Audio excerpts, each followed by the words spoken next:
out of the cabin and basked in the early morning sunlight, feeling invigorated and refreshed. The breeze was gentle and cool, the skies were clear, the weather looked perfect, just right and peaceful. It was a perfect and serene early morning, and then she started hearing shouts and giggles. "Goddammit, play me one more time." She heard Zoro's yell, which was followed by the she laugh she was starting to like a lot, before Luffy's voice said, "You won't find out anyway. What's the point?" "I will. I just need time. Excuses. Oh hey, Nami. Mornin'." Nami walked over to them, curious to see what they were arguing over, and gave them a blank deadpan look when she found the two sitting across from each other playing thumb war out of all things. "I can't believe it," Nami said, standing next to Luffy with her hands on her hips. "What are you guys, 8? Why are you playing such childish games so early in the morning?" "Ugh, shut up," Zoro snapped. "Let's go again, Luffy." Sure, the two played for a couple more rounds, and each time Zoro's thumb got pinned down and he got increasingly frustrated. "What is it? I can't figure it out." She, let's continue. You kids are so noisy this early in the morning," Makino said, sleepily walking out of the cabin. "What's the ruckus?" "A couple of children playing, that's all." "Playing?" Makino asked, and after watching the two play for a couple more rounds, she chided Luffy, "You're cheating." "How?" Zoro almost screamed in frustration. She, that's the game. He knows I'm cheating, he just has to figure out how." "Huh," Nami blinked, "but you won fair and square though, I saw you guys playing." "Now do you understand?" Zoro sighed. It almost seems like his thumb momentarily becomes longer. It's an illusion, but I don't know how he's doing it. PFFD, Makino stifled a laugh, understanding why Luffy was having so much fun. He was indeed just stretching his thumb just a millimeter for just an instant when he was going for the attack to pin Zoro's thumb down, and thus, Zoro was losing. Zoro already knew the answer, that his thumb stretches, and yet, he was breaking his head over it.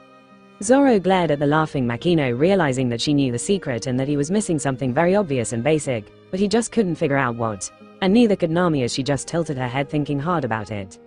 "Anyway," Luffy chuckled, getting up, "think about it. We have all the time in the world." Fine, you know Zoro," Nami said, getting his attention. "Based on the rumors, I thought you would be this bloodthirsty bounty hunter who goes around killing for pleasure, but you're nothing like that." I never called myself a bounty hunter in the first place. I left my island in search of a man, but then I couldn't find my way back. I had no choice but to turn in some bounties to earn some money." "Oh, so you just got lost?" Luffy laughed. "The big scary pirate hunter was just looking to make living expenses because he got lost." Makino teased, and Nami giggled, nodding her head. "Shut up. You don't have to say it like that. She, don't worry Zoro, I'm just as bad at navigating too. Once, I spent a fortnight trying to search for an island that was supposed to be 2 days away, and I didn't even find it in the end." "What? How the hell did you get so lost?" Nami said, bewildered. "I didn't get lost exactly. I didn't know how to read currents, so they just kept blowing me off course, and I ended up on some other island. Man, that was so frustrating." "And you call yourself a pirate? Never heard of a pirate who can't navigate," Zoro said, while Nami sighed exasperatedly. "Don't worry, that's why I found the best navigator," Luffy declared, pointing at Nami, and she sighed, already used to Luffy's compliments on her navigational skills, with a hint of a prideful smile to show on her face. "Anyway," Nami changed the topic, "we should be at Flint Town in a couple more hours." "Okay, good." Luffy nodded and spotted a new COO flying over them just then. He got its attention, bought a newspaper and started leafing through it, while Makino set to cooking with Zoro helping out and Nami sunbathed. "Makino, you cook please," Nami interjected. "No offense Zoro, but your cooking is just as bland as Luffy's. It's fine for a few times, but eating the same every day is tiring." "As long as it's edible, that's enough," Zoro grunted. "You just made her point," Makino said with a smile. "It's not like she's any better, I'm better than you at least," Nami snapped. "Calm down now," Makino said, feeling like the mother of the group. "Well fine, I'm just decent," Nami conceded, "but still, Makino's the best among us." "Yeah, why don't you become the cook of the crew?" Zoro asked. "I can make only a few dishes very well. I'm not good enough to make things for an entire crew 24/7. Besides, I'm not fit for life on the seas. Have you seen me fight?" I guess not," Zoro nodded. "I still don't get why you're here then." "Just accompanying Luffy for a bit. I missed him and haven't gotten to spend much time with him in recent years, so I'm here. Why? Are you that against the idea of me here?" Makino asked slyly. No, just asking," Zoro placated, accepting the answer. He had thought that she was a civilian back in Shellstown, but when she had come with him, he had gotten confused, as Luffy had said that only Nami and he were the crewmates. She had given the same answer of, "I wanted to spend time with Luffy, so I came," when he had asked then, and he still didn't know her real reason. He didn't mind her much though. Even though she didn't have any strength, she was just as fearless as Luffy was, so he didn't mind her company. While the three talked, Luffy was intently reading the newspaper. Any new developments with the situation in Flint? Makino asked when she saw him lost in the paper. No, there's no update, it still says that the Marines are looking into it. I hope your friends are okay, Makino said, and Luffy nodded, not even sure if his friends were real. The situation was about a certain town called Flint where all the people had disappeared overnight with no one having any idea of where they went. 2 different pirate ships were also found at the docks, so they had initially assumed it was a pirate attack, but the pirates too were nowhere to be found. It was bizarre and no one knew what had happened, but what had caught Luffy's attention were the names of the 2 pirate captains of the ships that were found at the shore, Crescent Moon Galley and Six-Sided Spiel. Luffy remembered the 2 other versions of Romance Dawn Oda had drawn other than the canon one, in which the main antagonists in each version were the 2 pirates mentioned. The 2 versions were just one-shots and also had a different girl each, who were just previous draft versions of Nami, but they were still their own person with their own history. One was Silk, a blonde girl who considered the townspeople who raised her as her treasure, as she was just a baby who some pirates had abandoned in that town. Luffy didn't remember much other than bits and pieces of Galley showing up at her town and stealing everything, Silk saving Luffy from drowning, and him returning the favor by destroying Galley's ship, defeating him and getting all the treasure back to Silk. He also remembered that this version had concepts of Morganiers and Peace Mains, basically bad and good pirates, which were terms that didn't even exist in his reality. The other one was Anne, a blue-haired girl with a huge panda-like bird she called Balloon, who she considered as her treasure. Again, he only remembered bits like him meeting Anne in a prison cell, Anne saving him from drowning, Spiel stealing Balloon and flying away on a broomstick, and him repaying the favor by rocketing himself to Spiel and rescuing Balloon for Anne. This version had the concept of black magic, which again wasn't a thing in his reality. His origin story was also different in one of those versions, with Garb, who was a pirate, being the one who had inspired him to take up piracy and also the one who had given him his hat. He had rolled on the floor laughing for 5 whole minutes when he first recalled that. Luffy had actually seen the 2 pirates' bounty posters back in Loggertown, and it had taken him quite some time to remember why the names seemed familiar. Once he recalled the different Romance Dawn versions though, it had him thinking that if those pirates were real, then it was possible that Silk and Anne were real too. And that thought had made him paranoid as to whether only one out of the 3, Nami, Silk, or Anne, could exist in any reality, or whether all of them could exist. The thought of Nami not existing, and Anne, Silk taking her place in his journey made him worried, because if that was the case, then he would always compare Anne, Silk with the story Nami from his memories and as a captain, and also a person. That would be a horrible and a very unfair way to treat Anne, Silk. He knew he was overthinking it, but once the thought occurred, he couldn't shake off the anxious feelings and wanted to confirm Nami's existence as soon as possible so that he could have a peace of mind. Thus, him leaving early in search of her, and when he finally did find her, he had felt a massive weight lift off his chest. But while leaving Shellstown, the news of Flint Town and the 2 pirate ships were mentioned in the papers, and since he already knew Nami existed, he was only excited to see if Silk and Anne were real too. Would they look alike? What are their stories? How would they affect him, if at all? He had so many different thoughts about them, and thus, they were heading to where Spiel and Galley's ships were found, i.e., Flint Town.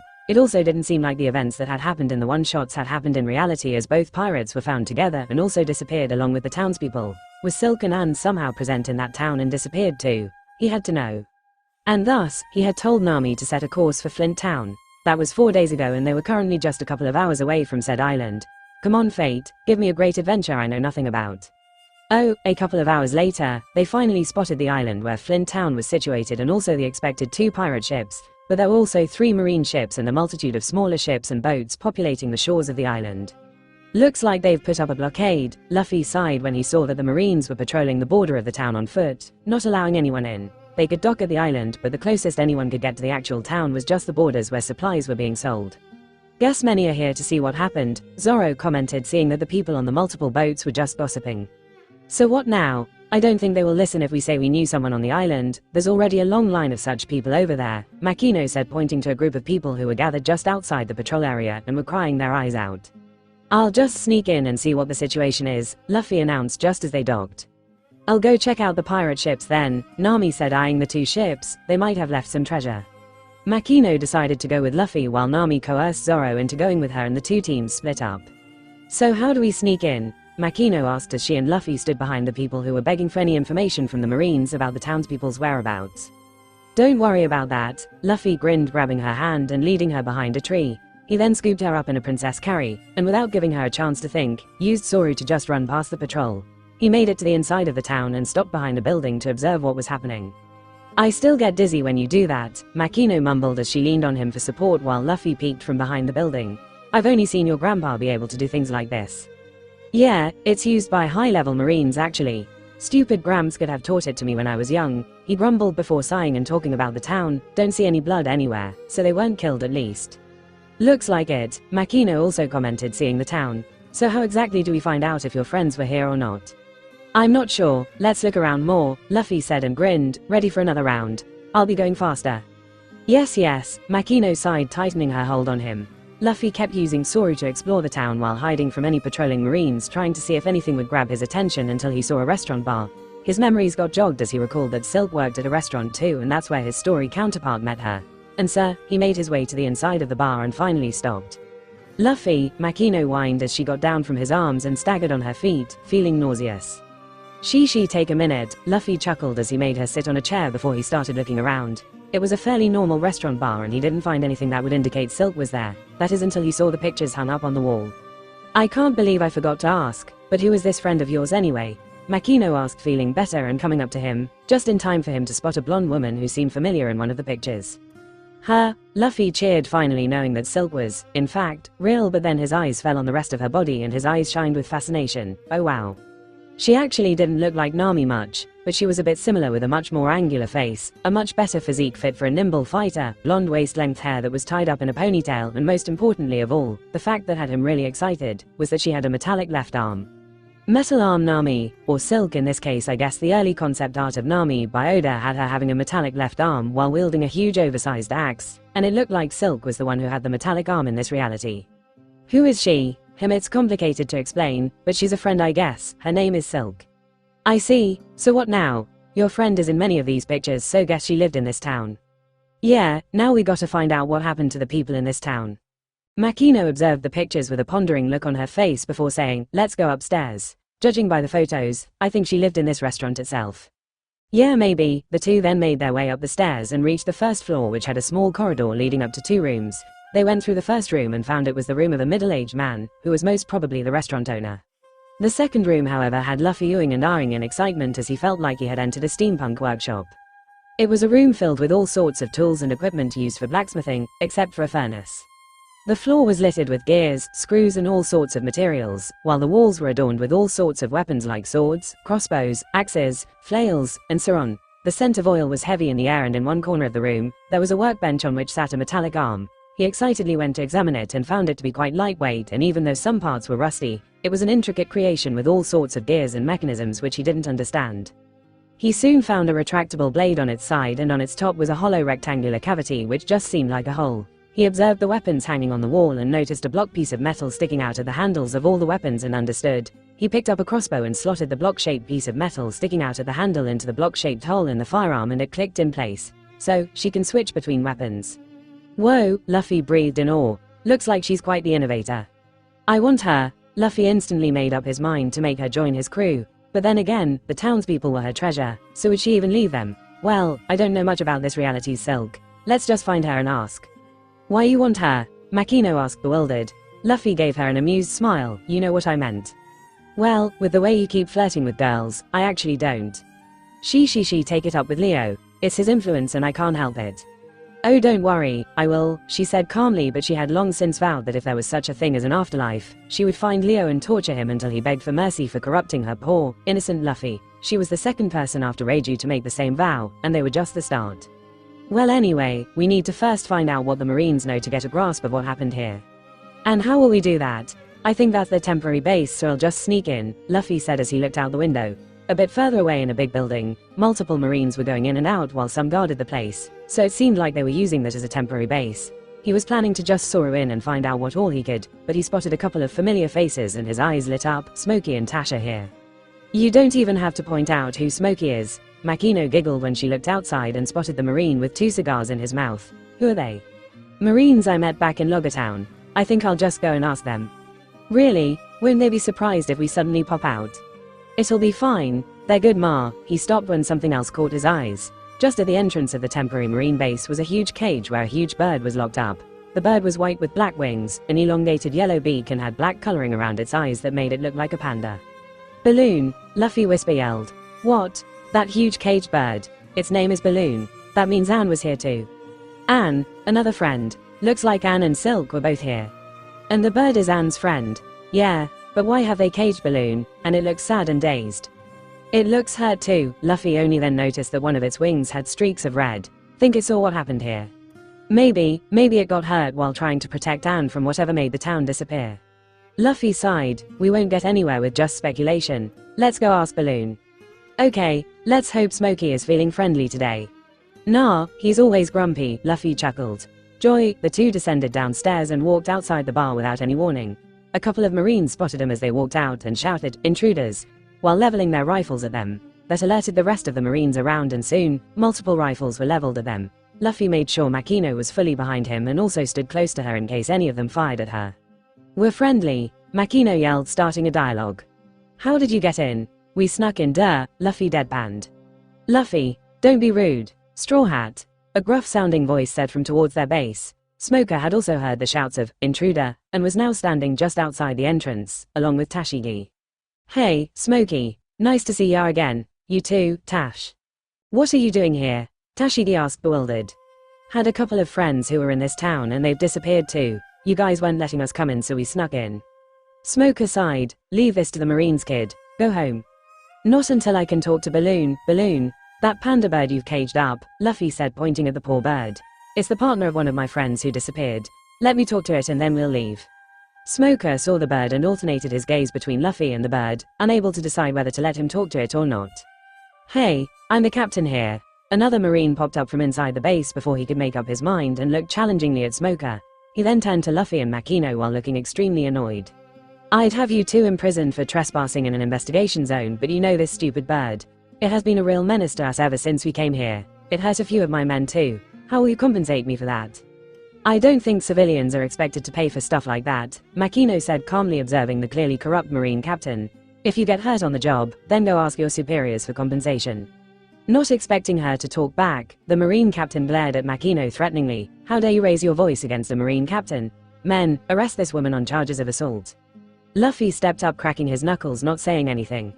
"Captain Get Iron," Smoker spoke up. "I didn't see any assault here. So if you arrest that woman, I'll let the superiors know she was brought under false charges." The Marine captain, who was apparently named Get Iron, grit his teeth in frustration. "You have no jurisdiction here. I'm just gonna report it as a witness, not a Marine captain." Get Iron glared at Smoker for a couple of seconds before throwing his arms up in frustration as he turned back to Makino and Luffy.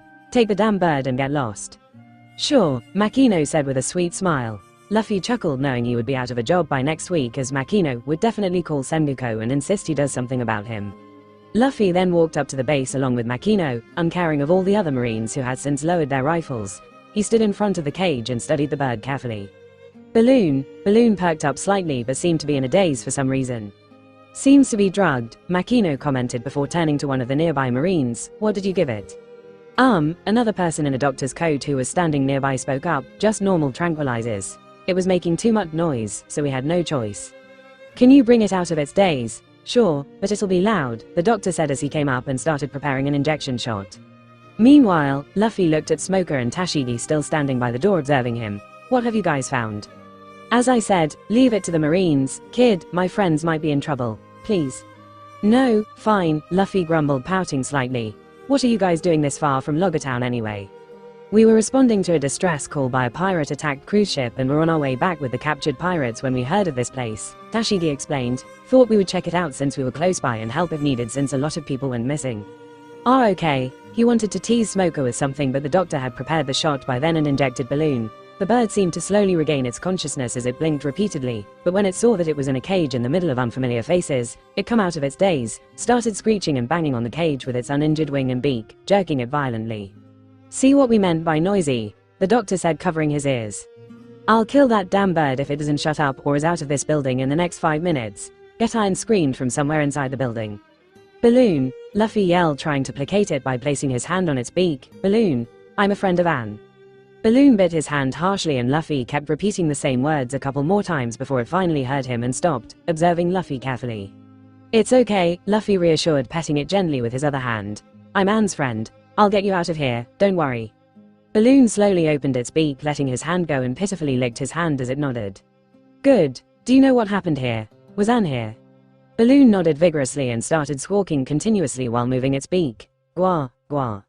You know I can't understand you, right?" Luffy deadpanned and Balloon stopped squawking, hanging its head down in defeat.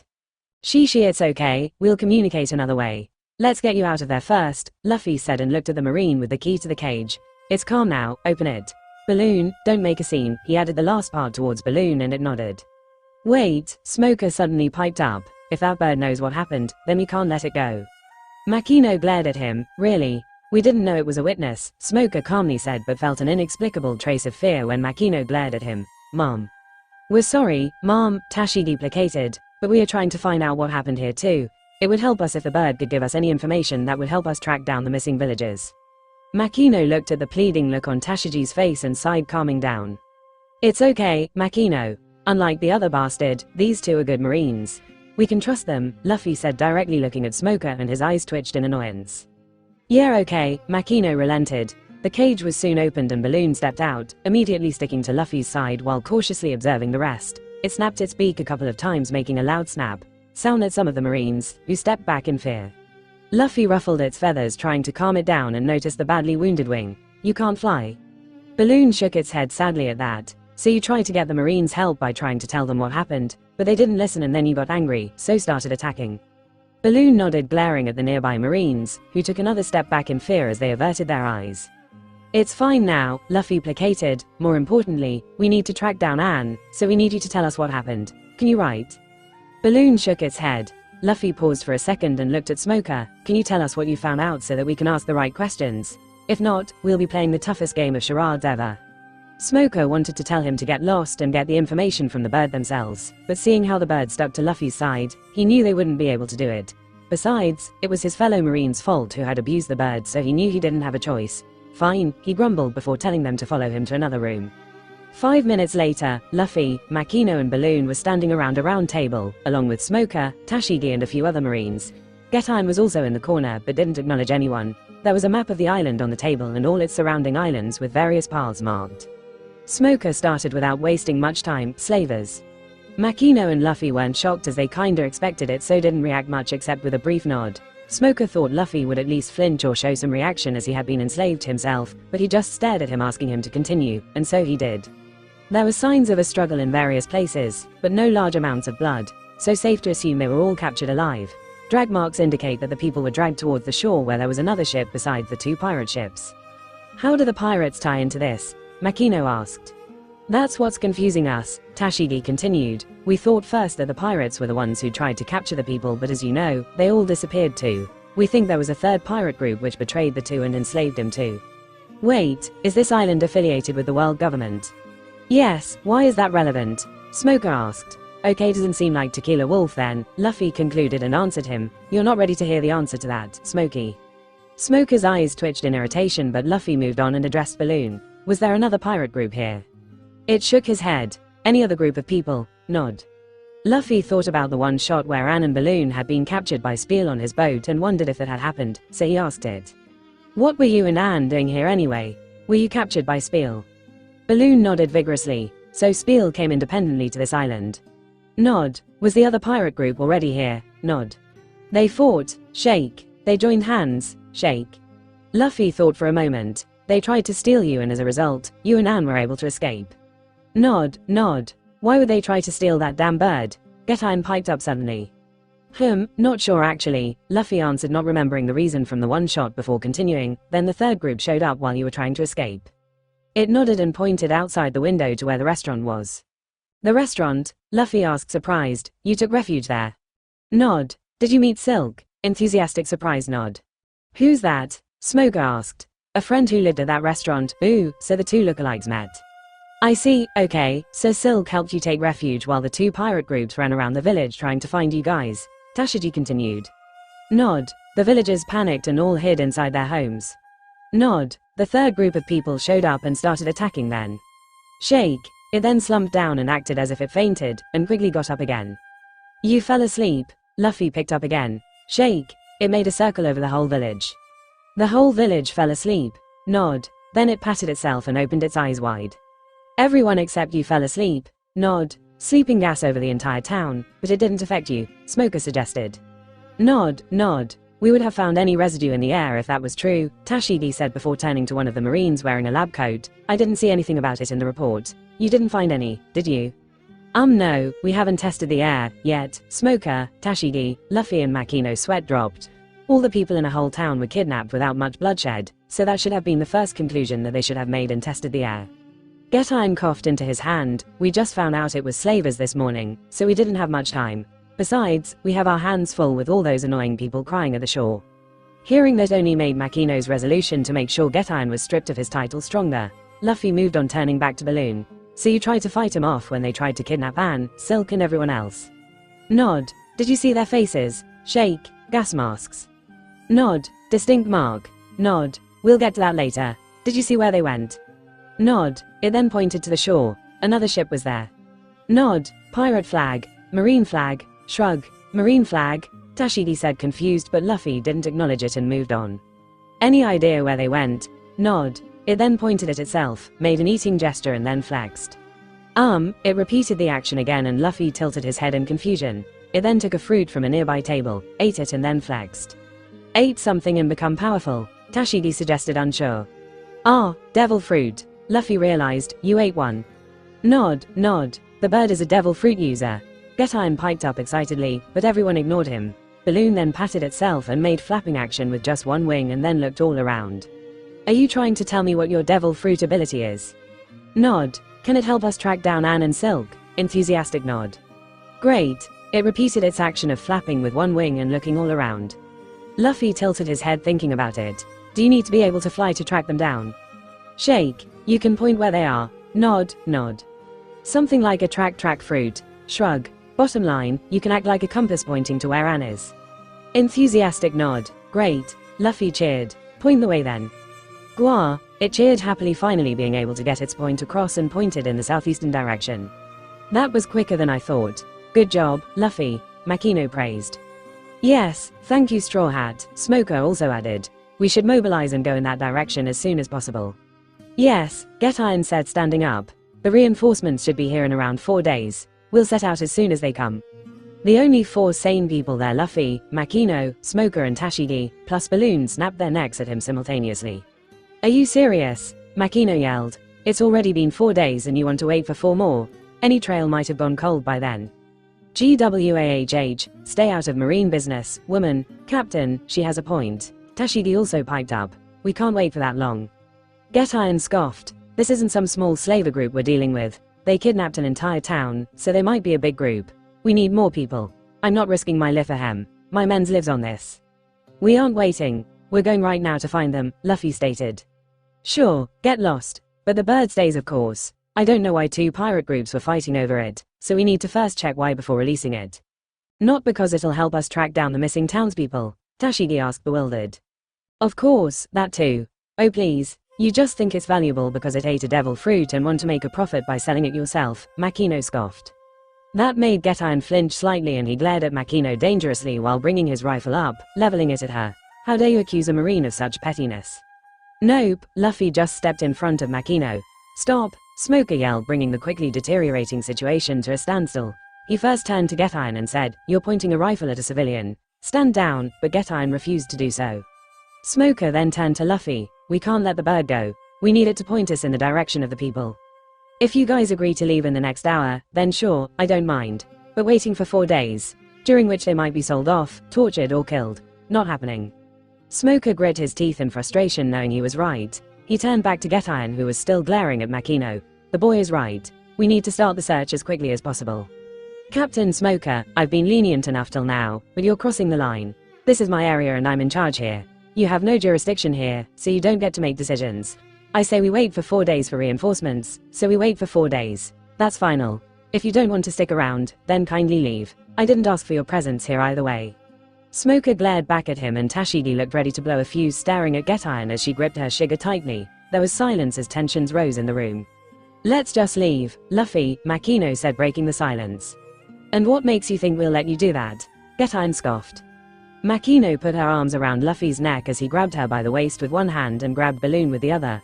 Enjoy your last days as a captain, she said without breaking eye contact before they suddenly disappeared from right in front of their eyes. The Marines looked around frantically trying to find where they were, but Luffy was out of the building and heading toward the shore. Is he a devil fruit user too? Get Iron screamed, find them now. Yes sir. Meanwhile, Luffy hadn't gone far and hid behind a building that was just a block away. He dropped off both Makino and Balloon and said, "Give me a minute," before he went back to the temporary marine base, right inside Get Iron's office. He didn't have time to go through the documents there, so he just glanced at a few before stuffing them all inside his sling bag. Job done. He was just about to leave when he saw a bag full of treasure lying in the corner of the office. Thinking that Nami would like it, he grabbed it on his way out. He then went to Silk's restaurant, grabbed the metal arm and a few weapons and put them all inside another bag before going back. "Okay, let's go," Luffy said, appearing before Makino and Balloon again, and they started making their way towards the shore.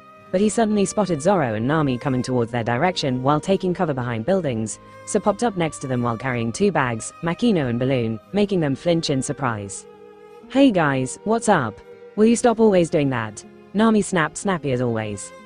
"GWA," Balloon suddenly piped up excitedly when it saw Nami, but it stopped midway and tilted its head curiously at Nami.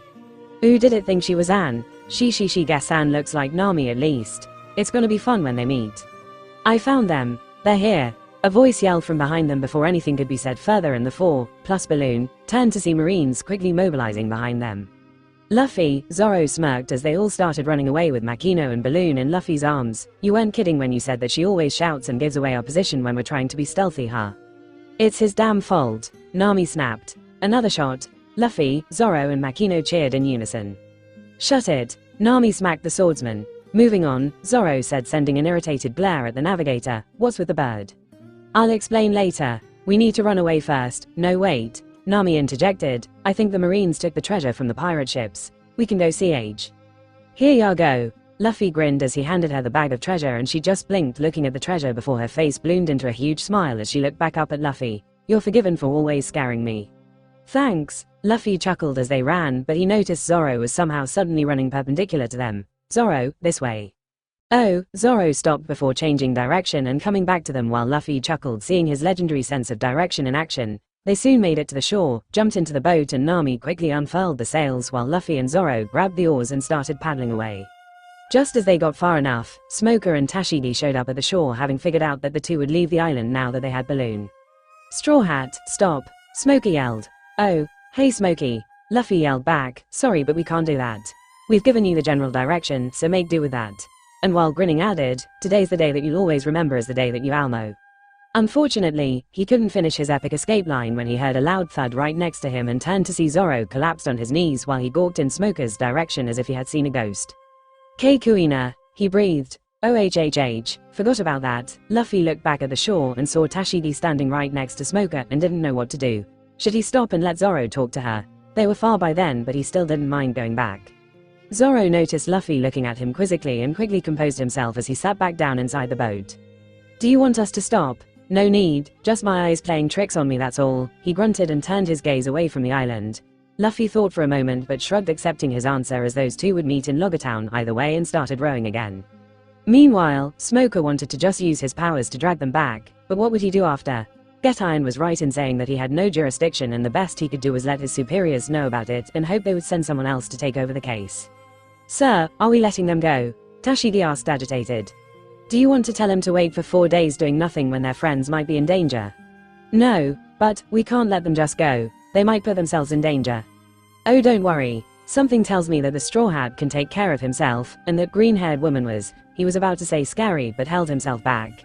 Him being scared of a woman half his size who didn't look like she had ever trained in combat was illogical and embarrassing to admit. Well, she looked like she knew what she was doing. So hopefully, they'll be smart enough to pull back if they stumble across something big. "I see, let's do what we can. We'll let HQ know that the captain here is incompetent and tell him to assign someone better, and fast." "Yes, sir. So the bird is pointing the way?" Zoro asked, confused. "How though?"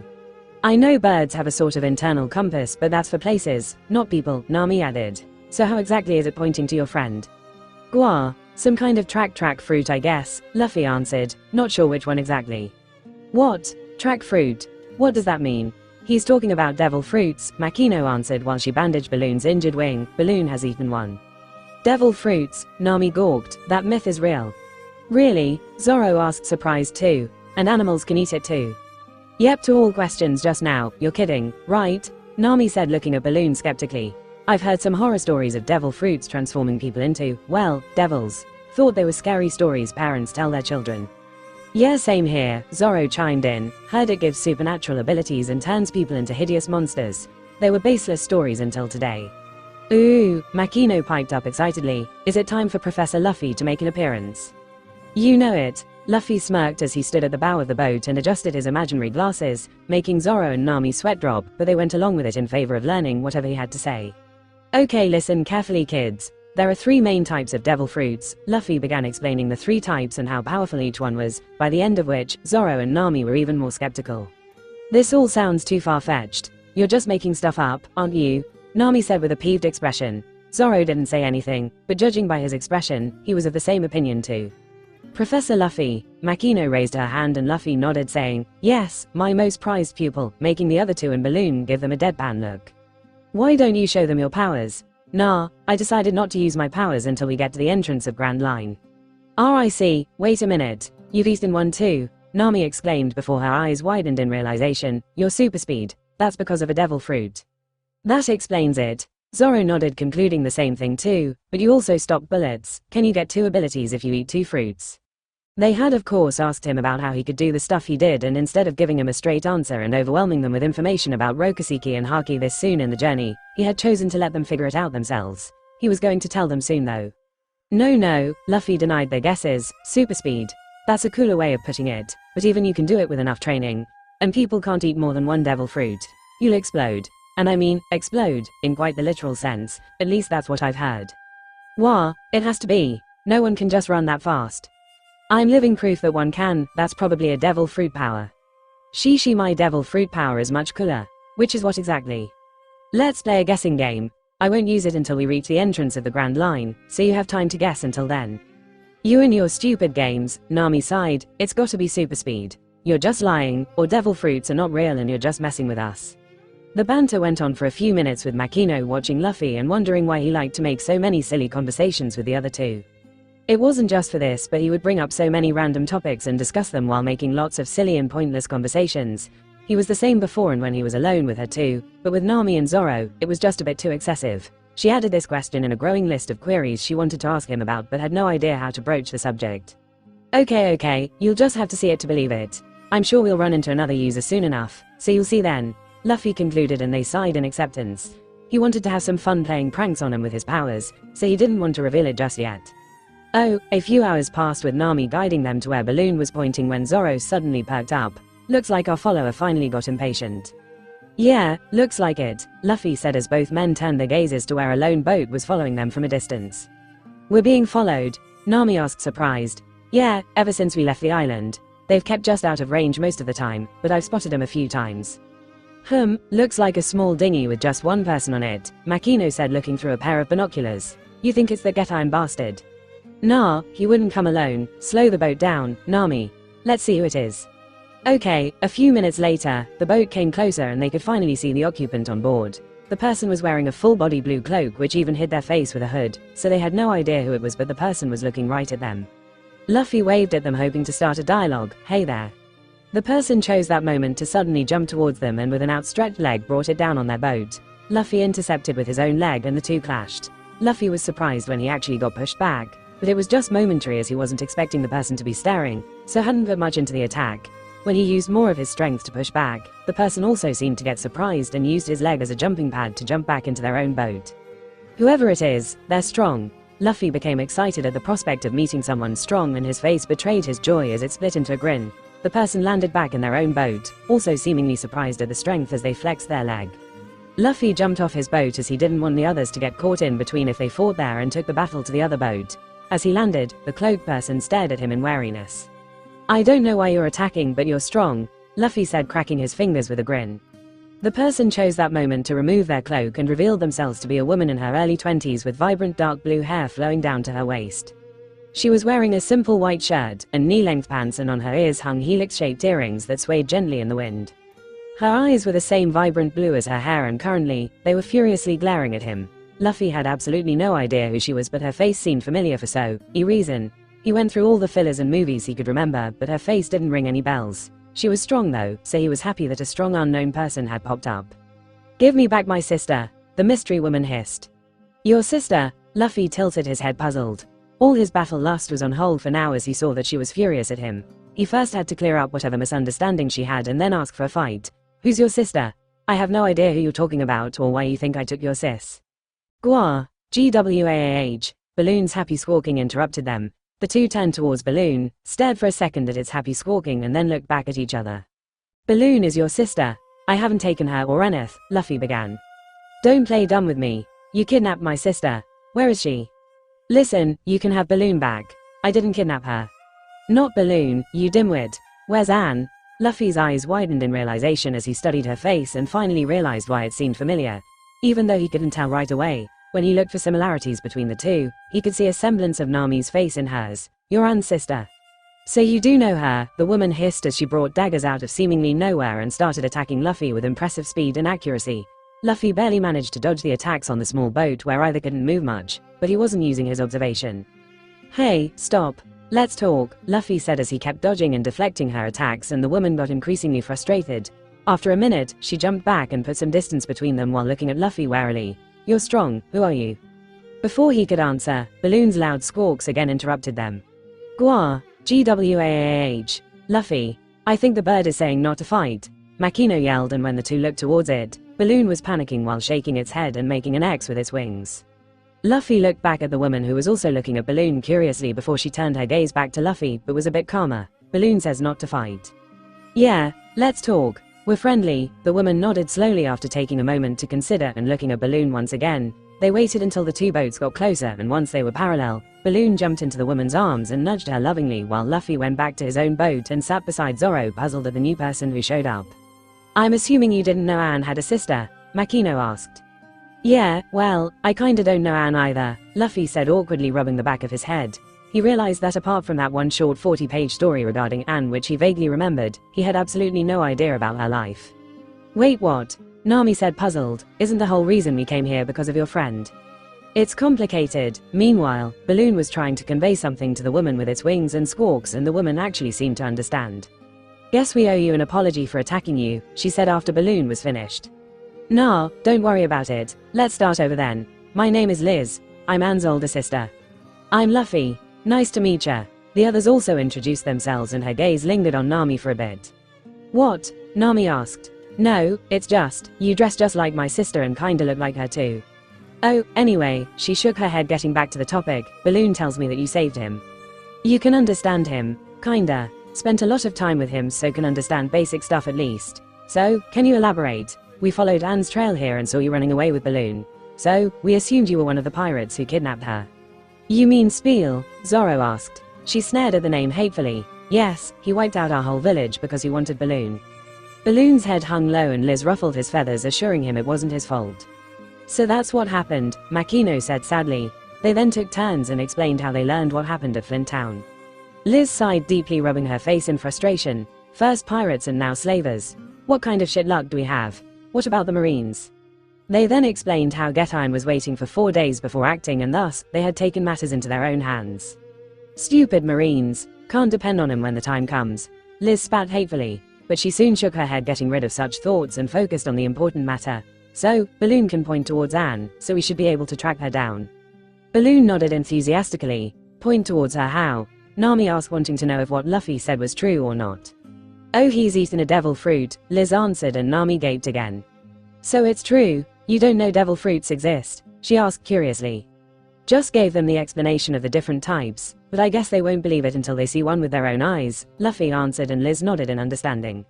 Anyway, we just gotta wait now, huh? Liz said with a sigh and leaned on Balloon to relax. She then looked at Zoro for a second before asking, You're Roronoa Zoro, aren't you? Are you guys bounty hunters? Zoro nodded before saying, Not a bounty hunter anymore. We're pirates, Luffy answered. Pirates? Liz muttered in surprise, and everyone except Luffy was surprised by her lack of wariness at the term pirates. She was confused though. I don't get your relationship with Anne. I don't think she's ever mentioned you all. Sure, she snuck out of our village sometimes on Balloon's back, so she would be with Balloon outside the village. But Balloon also has never seen you. Just where did you meet Anne? And how did you become close enough that you're willing to risk your life to go against Marines and also head into what I assume will be a slaver hideout? The others turned to Luffy and he sighed internally, not knowing how to answer that question. Liz also understood that he was the only one who knew Anne and looked at him expectantly too. Luffy tilted his head from side to side, trying to think of how he could explain the situation. It's complicated. Luckily for him, Liz sighed sadly as she ruffled Balloon's feathers and came to conclusions herself. Did she tell you not to say anything to me? She trailed off sadly. I know we haven't been getting along for, she paused and chuckled darkly, years now, but if she befriended pirates, I thought she would tell me. She sighed deeply, letting it go. Okay, we won't ask. Did I get pulled into some family drama right now? Luffy wondered, but was also glad that he didn't have to explain anything right now. He quickly changed the topic. Hey, you up for a spa after all this is over? Liz smirked as she nodded. I wanted to ask the same too. You're quite strong to be able to dodge all my attacks. You use daggers? Zoro asked, curious about her fighting style too. He was also impressed by her speed and accuracy during the short spat she had with Luffy and wanted to fight her too. More of a chaotic fighter actually. We'll show you when we're on land. She grinned excitedly and Luffy and Zoro matched her grin. You're a battle maniac too, Nami sighed. Kahahaha yep. Liz didn't really talk much about herself or her past, so Luffy didn't really learn much about her, but he found her to be quite interesting. She had this weird quirk where she would sometimes use we or us instead of I or me, which intrigued him and made him wonder if she was royalty. Apart from that, she had taken quite a bit of a liking to Nami as she kept trying to talk to her and her face would light up with joy whenever Nami laughed. Probably starved for her sister's smile, he concluded. He was curious to learn more about her and he couldn't wait for wherever they were going. Balloon couldn't really tell how far someone was, so they had no idea how long it would take, but thankfully, the first clue to the whereabouts of Silk and Anne, along with the rest of the villagers, came just a few hours later in the form of shouts of, "Help! Help!" And they saw it was coming from a small boy who was drowning in the sea a bit further away near a rock cropping. There's a kid drowning! Liz yelled as she immediately started rowing her dinghy towards the kid while Luffy did the same too, but he was confused as he sensed another presence hiding behind a rock just near the drowning kid, and the kid also wasn't giving any feelings of despair either. It hit him too late that it was a trap. Liz, wait! He yelled, but Liz was ahead of them and already very close to the kid. When she got close enough, a net suddenly ascended from under her dinghy entrapping her as it got pulled up by a pulley, and Liz, Balloon and her dinghy hung in the air as Liz scowled irritably. Soon, a boat showed up from behind a rock and a lone man was standing on it looking at the trapped Liz with a smirk. The kid who was drowning also stopped pretending like he was drowning and climbed up the side of the boat beaming with pride. Good work, Akisu, the man praised. He was wearing cargo pants and a brown jacket and looked like a treasure hunter. Easy victory. It was a piece of cake. Idiots like these are easy to trick, the kid called Akisu, grinned, throwing up a peace sign. He was also wearing similar clothes and looked like a treasure hunter. The kid was pretending. Nami huffed. You we are the Thief Brothers. I'm Boruto, the man said with a flourish while pointing a gun at Luffy. And I'm Akisu. The kid introduced himself with a smug smile. Don't make a move and hand over all your treasure, otherwise your friend you. Their threat stopped short when Liz's boat fell back down into the sea and a scowling Liz pointed a dagger at Boruto. She had just cut the ropes easily and the man and the child got scared looking at her angry expression. Don't try anything. The kid yelled at Liz, getting into a defensive stance. This is Boruto, the man who will steal the diamond clock and become the greatest thief in the world, he said with a huge flourish pointing at the man. Did you just say diamond clock? Nami suddenly gasped with excitement. What's that? Makino asked. It's the finest jewel and the greatest artifact ever created, Nami explained excitedly, the most valuable clock in the world. While that was happening, Luffy was racking his brain as to why this seemed familiar to him, and when the kid said, diamond clock, it finally hit him. Clockwork Island. It was a movie that was set in East Blue which Leo had seen once a long time ago and he didn't even remember the plot. As far as he recalled, there was an island called Clockwork Island which is taken over by a pirate. Luffy and the others go to said island, beat the pirate and save the island. He didn't even remember who the antagonists were. Luffy was brought out of his thoughts when Akisu started screaming as Liz jumped onto their boat while Boruto stood bravely in front of her, but from his eyes, one could tell that he was really scared. Liz also seemed to notice that, and with a sigh, put her daggers back and jumped back on her own dinghy while saying, "You guys are too pathetic." Boruto sighed softly in relief while Akisu screamed at her while hiding behind Boruto, telling her to take her words back and calling her chicken. Let's go, Luffy, Liz said, not even bothering to look at the two brothers. No wait, Nami hastily yelled and then got the attention of the two brothers. You guys know where the diamond clock is? Before the two could answer, Liz sighed in irritation. She could see the desire for the supposed valuable clock in Nami's eyes and concluded that Luffy and the others would also want it. I don't have time for this, she said before looking gratefully at Luffy. Thanks for rescuing Balloon, Luffy. You guys can go after that clock, we'll go our separate ways here. I need to find Anne as fast as possible. Liz, wait. Luffy stopped her before quickly looking at the man. If we go in this direction, will we go to Clockwork Island? He asked, pointing in the direction Balloon was pointing. Why yes, Boruto stuttered. Did a ship come by here around 4 days ago carrying lots of people? Oi, who are you to ask questions, huh? Akisu raged while Boruto tried to hold him back and answered. A huge ship did come by, but I'm not sure about the people. You think Anne was taken to this clock island? Liz asked, more interested now that she knew Anne could be there. Looks like it, yeah, and what's Clockwork Island? Makino asked. I've only heard rumors, Nami answered. They say it's a floating island, so any story about it is a total myth. It supposedly has the diamond clock, but again, it's just stories. A floating island, Zoro said skeptically. It's probably just a story then. It's not just stories, Boruto interjected. Clockwork Island and the surrounding areas have been taken over by the Trump siblings. They're a group of nefarious pirates who terrorize everyone and force people on the island to build weapons for them. Anyone entering this part of the sea is killed or kidnapped by them, so it only exists as stories. Do they kidnap people from other villages too? Makino asked. I'm not sure. Here, he said and handed all the bounty posters of the pirate crew. There was Boo Jack, Honey Queen, Skunk One, Pin Joker and Bear King. They have a card theme going on, Zoro muttered and Balloon started to suddenly squawk. What is it, Balloon? Liz asked and Balloon seemed to be saying something. He covered his mouth with his wings and breathed heavily through it. Gas mask, Liz guessed and Balloon nodded before pointing at his forehead and making a heart symbol. That had Liz stumped and Luffy wondered just what he was saying. He remembered Balloon telling him about how the third group who had gassed the people in the town had distinct marks and made the connection. Are you trying to tell us what the distinct mark was on the group who gassed the people back in the town? Balloon happily nodded and drew a heart mark again, followed by a diamond shape. Card symbols, Zoro said realizing, and they all looked at the posters again. Each pirate had a card symbol, heart, diamond, spade and clubs. Okay, that just confirms the fact that it was in fact these pirates that kidnapped the entire town, Liz concluded before turning to the two brothers. How far is that island from here? Just a couple of hours, Boruto answered. We can take you there if you want. We also have business there so we could even team up. No need. We have Balloon, Liz said and dismissed them. No, you won't get there by yourself. Boruto argued, there are multiple sea currents that push any boat away from the island. If you don't know the correct path, then it'll take days before you even see the island. I can take you there in less than 4 hours. And why would I trust a lying thief? Liz scoffed, dismissing him, but Luffy intervened. It's okay, clear the way, guys. Liz muttered a string of curses under her breath, which amused Luffy a lot, but sighed and didn't say anything as the thief brothers started leading the way.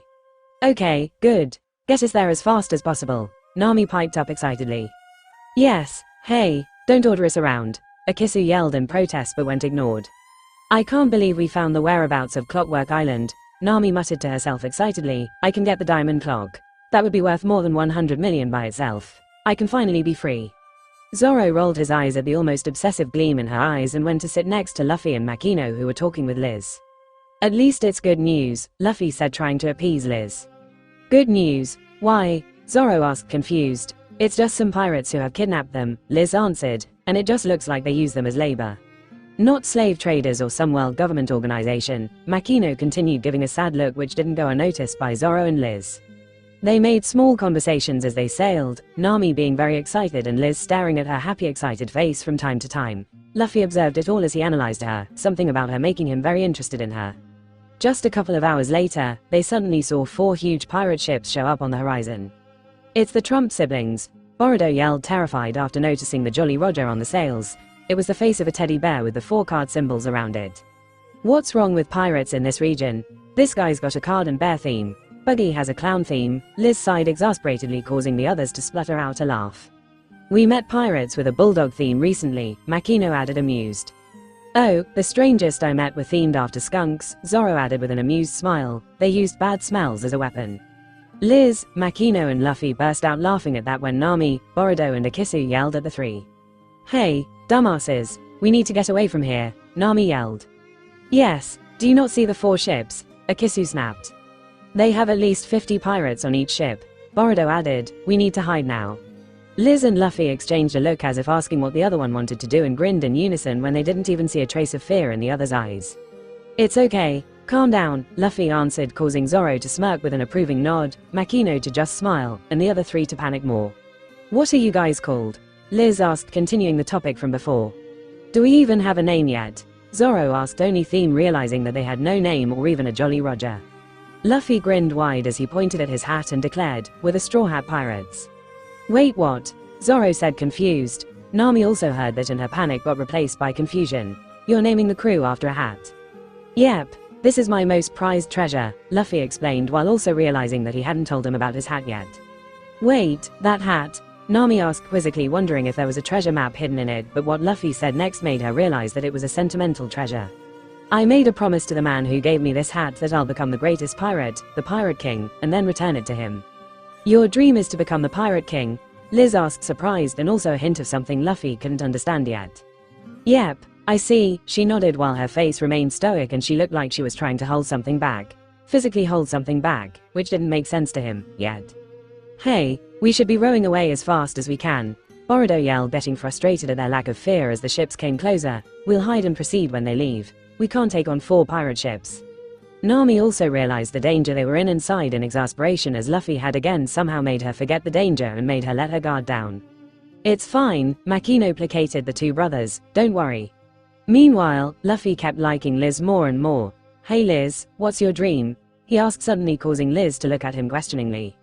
Why the sudden question? Just curious. Liz stayed silent for a couple of seconds before answering, I just want to save my sister.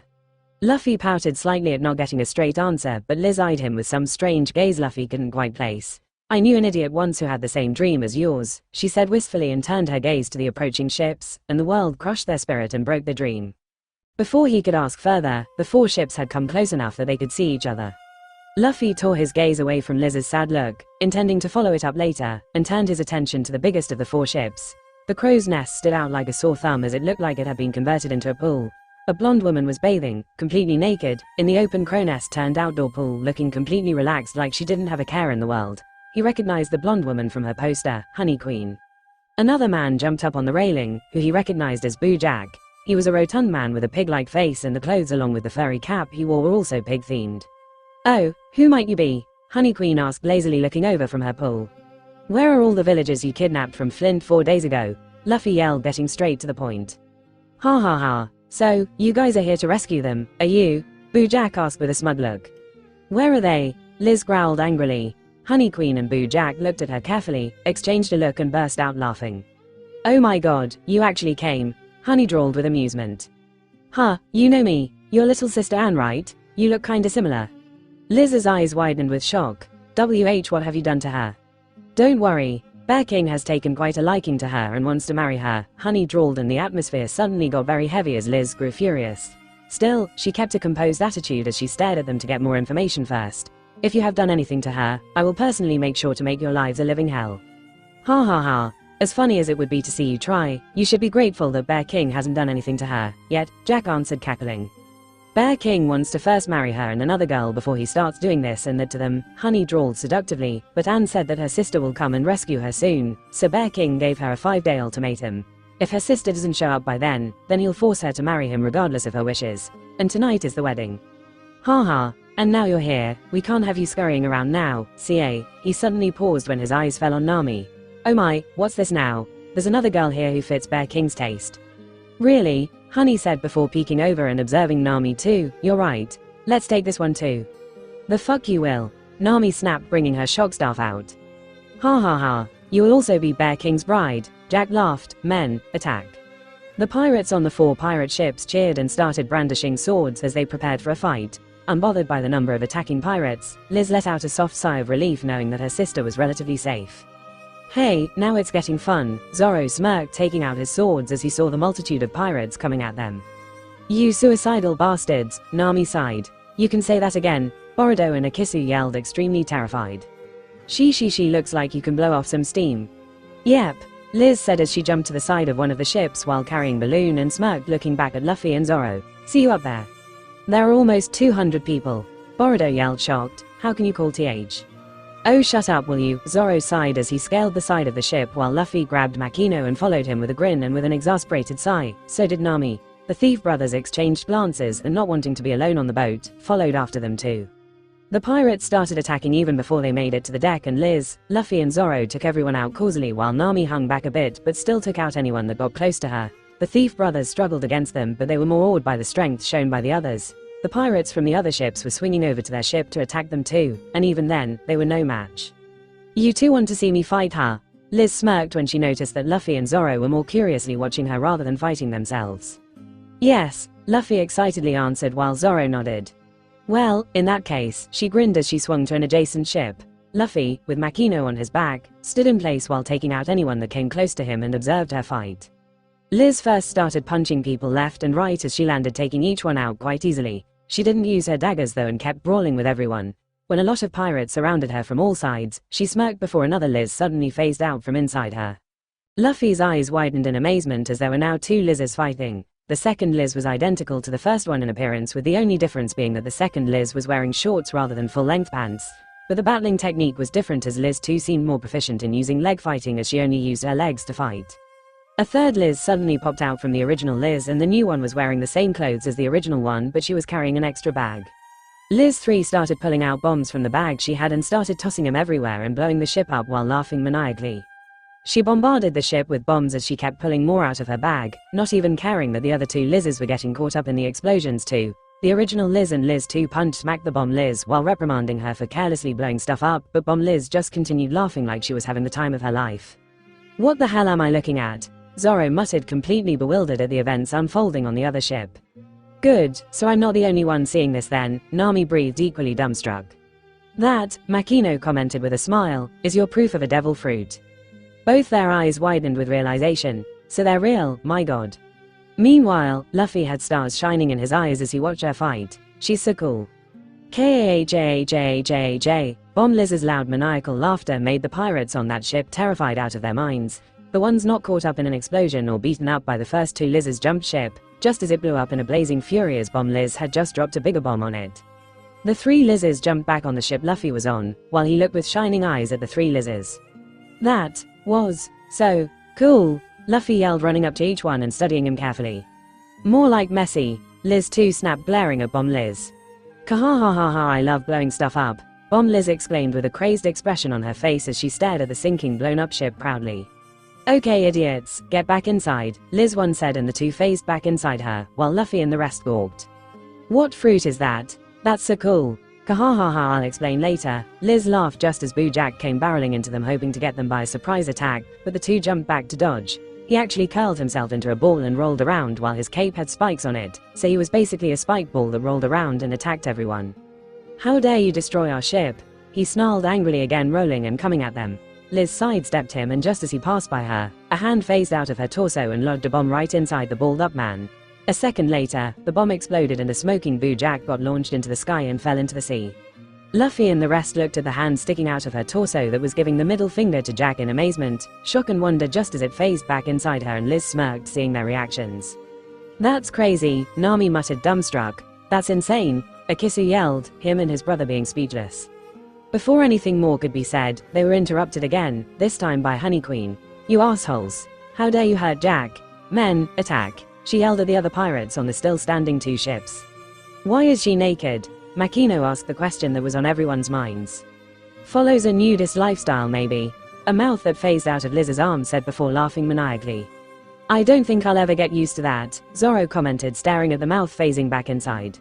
"Me neither," Nami agreed. "Are you guys just gonna keep gawking and letting me outdo you?" Liz smirked and Luffy grinned, rising up to the challenge. "Let me show you what I can do," Luffy said, and immediately went to the main mast of the ship. He quite easily grabbed and broke it off, causing the makeshift pull at the crow's nest to break, and Honey Queen fell down screaming. He expected her to just fall to the deck, but what happened made him freeze as Honey Queen quite literally splattered on the deck like a piece of jello getting squashed.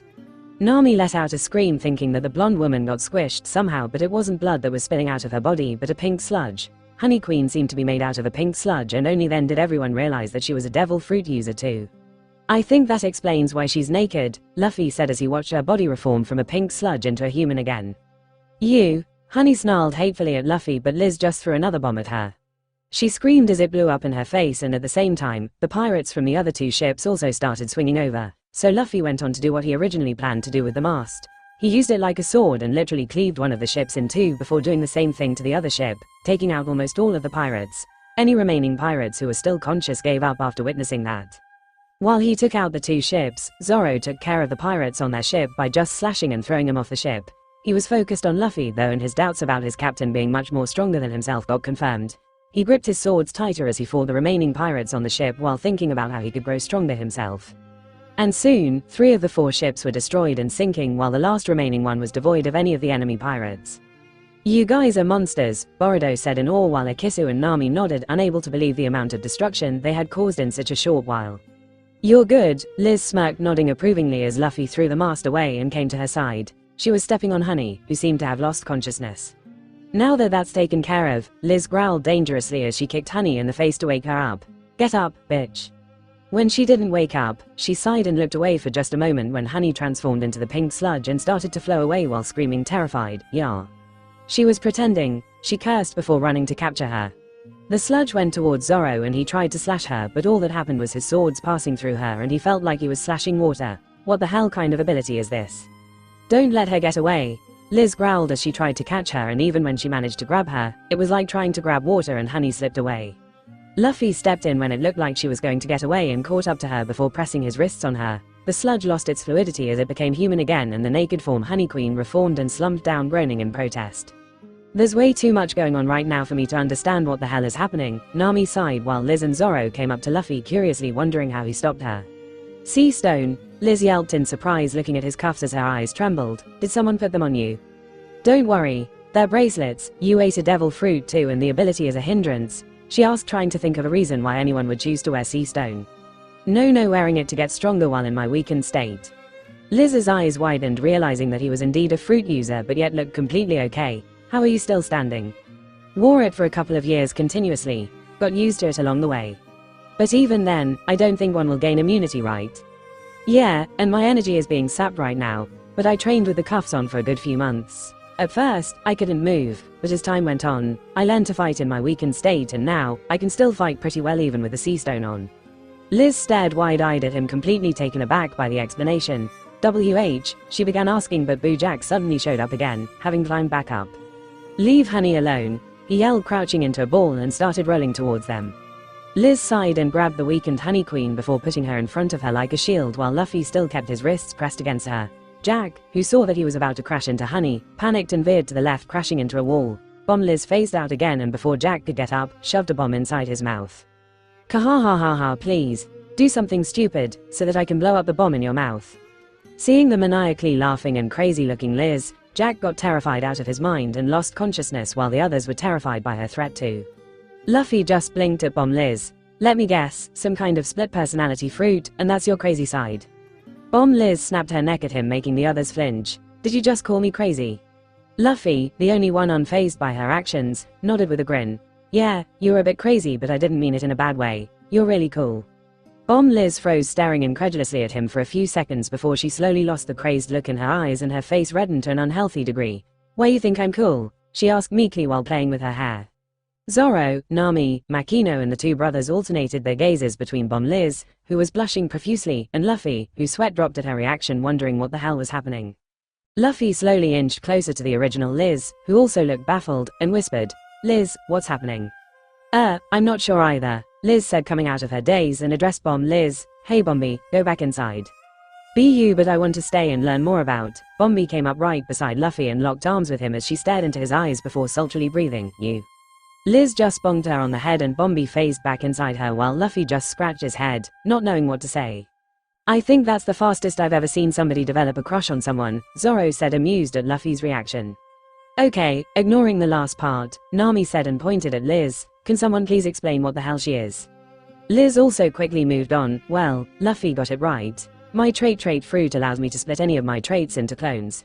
So there's Kick Fighter Liz Kiki, who likes to exclusively use legs, crazy blowing up stuff Liz Bombi, who has my love for bombs, and I have many more. Basically any single or a combination of multiple traits of mine can be made into a clone. Wow, that's one of the craziest and most amazing powers I've heard of, Luffy said with shining eyes. Yeah, that is crazy, Makino added, feeling just as shocked as the rest. Also, Bombi and Kiki, very unique naming sense you got there. Okay, we can talk more later and I also have questions for you. But first, she looked down at Honey, who was groaning pitifully as one of Luffy's sea stone cuffs was pressed tightly into her. You're gonna take us to Clockwork Island? Honey nodded pitifully, extremely terrified of Liz. She was still naked, so Liz grabbed a cloak lying around and threw it over her. Jack was still unconscious, so Kiki phased out and tied his arms and legs, and she actually just used her legs and toes to tie him up. Guess she really only uses her legs, huh? Luffy thought as he jumped down back into their boat along with Zoro, Nami and Makino. Balloon was just perching at the bow the whole time, not having much of a reaction to everything playing out. The other pirates who were still conscious kept their distance, terrified of everyone there. You guys are monsters, Akisu breathed in awe while Boruto nodded, gulping as the two also made it down, watching all the surrounding pirates. Luffy, catch! Liz called out from the deck and Jack was thrown down. Luffy caught him and laid him down in the boat before looking up to catch Honey, but Liz jumped down next, landing in his arms. He was about to ask what happened to Honey, but noticed that she was holding a jar in her hand with a pink sludge inside it with 2 moving eyeballs and a mouth showing a terrified look. Is that Honey? Luffy asked incredulously as he put her down. Yep, Liz said happily as she handed him his sea stone cuffs back, which she held through a cloth. Your sea stone cuffs aren't exactly cuffs, so had to get creative. Yeah, got them made into bracelets. You're weird, she sighed before turning to Honey. Point towards the island with your eyeballs. The eyeballs pointed fearfully in a certain direction, which she confirmed was the same as balloons, and nodded satisfied. You two thieves, Liz said in a commanding tone while addressing the 2 thief brothers, which had them stiffening up. You also know how to get there, right?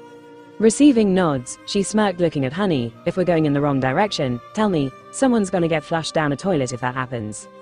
Yes, ma'am. Boruto and Akisu said in unison respectfully, realizing that Liz was much crazier and stronger than what they could handle, while Honey trembled inside her bottle. And I also have Balloon pointing the way. So if all 3 of you lie, then, Bombi's face phased out of her and she maniacally whispered, boom, before going back in, which had the 2 brothers gulping in fear and Honey trembling more. You sure like to threaten her? Luffy chuckled. When my sister's involved, there is nothing I wouldn't do to protect her. She's everything to me. I see, Luffy and Makino said, nodding sagely. Meanwhile, Zoro and Nami were stupefied and both were fixated on the pink sludge in the jar with the moving eyeballs and lips. Devil fruits, huh? Zoro finally said, coming to terms with their existence and just how weird they got. It's so weird, Nami said, still not able to look away from the pink sludge. She, you guys certainly did see 2 very strange fruit powers as your first ones. So they're usually not so weird, Nami asked hopefully. Oh no, Luffy chuckled, it gets weirder. I know one which gives the user the power of snot. Everyone including Balloon blanched at that. Are you being serious? Makino asked, her face turning green from nausea just imagining it. Yep, well, mucus technically. Guy uses mucus to stick to walls, in case enemies in it so they suffocate. Stop talking, Nami snapped, covering his mouth. I don't want to hear such disgusting things. She. Liz on the other hand was looking at Luffy strangely. You're talking about Traball, aren't you? Luffy's eyes widened with surprise. Yeah, you know him. I know of him, I see. Luffy sized her up, wondering if she was from the New World and also wondered if she had some connection to Doflamingo, while Liz wondered the same, staring at Luffy. What's happening? Zoro asked when he sensed the sudden tense atmosphere. Nothing, both said in unison, deciding to talk later about it. Anyway, Liz moved on. Now that we have time, care to tell me why the hell you would put yourself through the hell of wearing sea stone cuffs willingly? Okay, I've been listening to you talk about this, but what exactly are you talking about? Zoro asked, curiously looking at Luffy's cuffs, which led to Luffy giving a brief explanation about sea stone and its effects on devil fruit users. So I'm assuming that it normally affects users how it affected Honey? Zoro asked. Yeah, Liz answered, even I'll feel weak. She touched Luffy's cuffs and slumped down immediately before breaking contact. See? And sir, you're the strange one again, Nami sighed. Are you sure you're a devil fruit user? I don't see why he would lie about that, Liz said, thinking that Luffy had some weird power he wanted to suppress. Oh, he sure is. He ate his fruit when he was really young, Makino said with a reminiscent smile. It was so chaotic for a few weeks after that, everyone kept marveling and freaking out seeing your ability. She, yeah. Okay, now back to the question of why you would wear sea stone then. To get stronger, Luffy answered simply. I trained with the cuffs on, and found that when I removed it later, I was exponentially stronger. So, I trained with them on for a long time. I don't think one will gain an immunity to sea stone the longer one wears it, right? Yeah, no, I'm still in my weakened state. At first, I couldn't even move properly for a few months. But as time went on, I started being able to walk, then run, and so on, and then I trained while wearing the cuffs always. That's still hell, Liz said, sighing. What kind of thing was pushing you to put yourself through that much pain? I'm going to become the Pirate King, so of course I gotta get strong. Not just for myself, but also to protect my future crew and friends. I have a lot of things I want to do, and I have to be strong if I want to do it. Liz nodded, satisfied with the answer, and she was going to say something, but suddenly, the upper body of Bombi phased out of her. Oh Luffy, I love you. Bombi didn't get to say any more as Liz just pushed her back inside her. Luffy scratched his head awkwardly, not knowing how to respond, while the others gawked at the scene in bewilderment. Balloon, on the other hand, started squawking, clearly laughing at her. Liz sported a light blush as Luffy looked at her. It's not what you're thinking, she snapped. Explain then. As I said, I can give specific traits to my clones. The one that came out just now is Bombi. She has my love for explosives and also my crazy intrusive thoughts. Intrusive thoughts? Nami questioned. Yeah, like how when you're on a cliff and you get a thought that you should jump. Or you get a thought of how crazy and funny it would be if you laughed when you're at someone's funeral. Oh yeah, definitely had those thoughts, Akisu said, nodding sagely. Exactly what Bombi is. She has all my intrusive thoughts, like how you see a hot guy or girl and you can't help but get a thought that it would be nice to fuck them, or if you admire someone, you wonder if they loved you or if they're the one. Those kinds of thoughts are also in her. Ah, that explains the earlier behavior, Luffy sighed in relief, thankful that a girl hadn't just fallen in love with him out of nowhere. Yes, exactly. I don't love you or anything. I respect you and thought how you pushed yourself for your dream was admirable. Then just an intrusive thought that you're cute passed my mind and Bombi got it too. And she acts on her intrusive thoughts no matter how crazy it is. She usually just says, I want to fuck you, or something like that, but since you complimented her, she's taken a liking to you and thinks she's in love with you. I am in LOV, Bombi yelled, phasing out but was pulled back inside.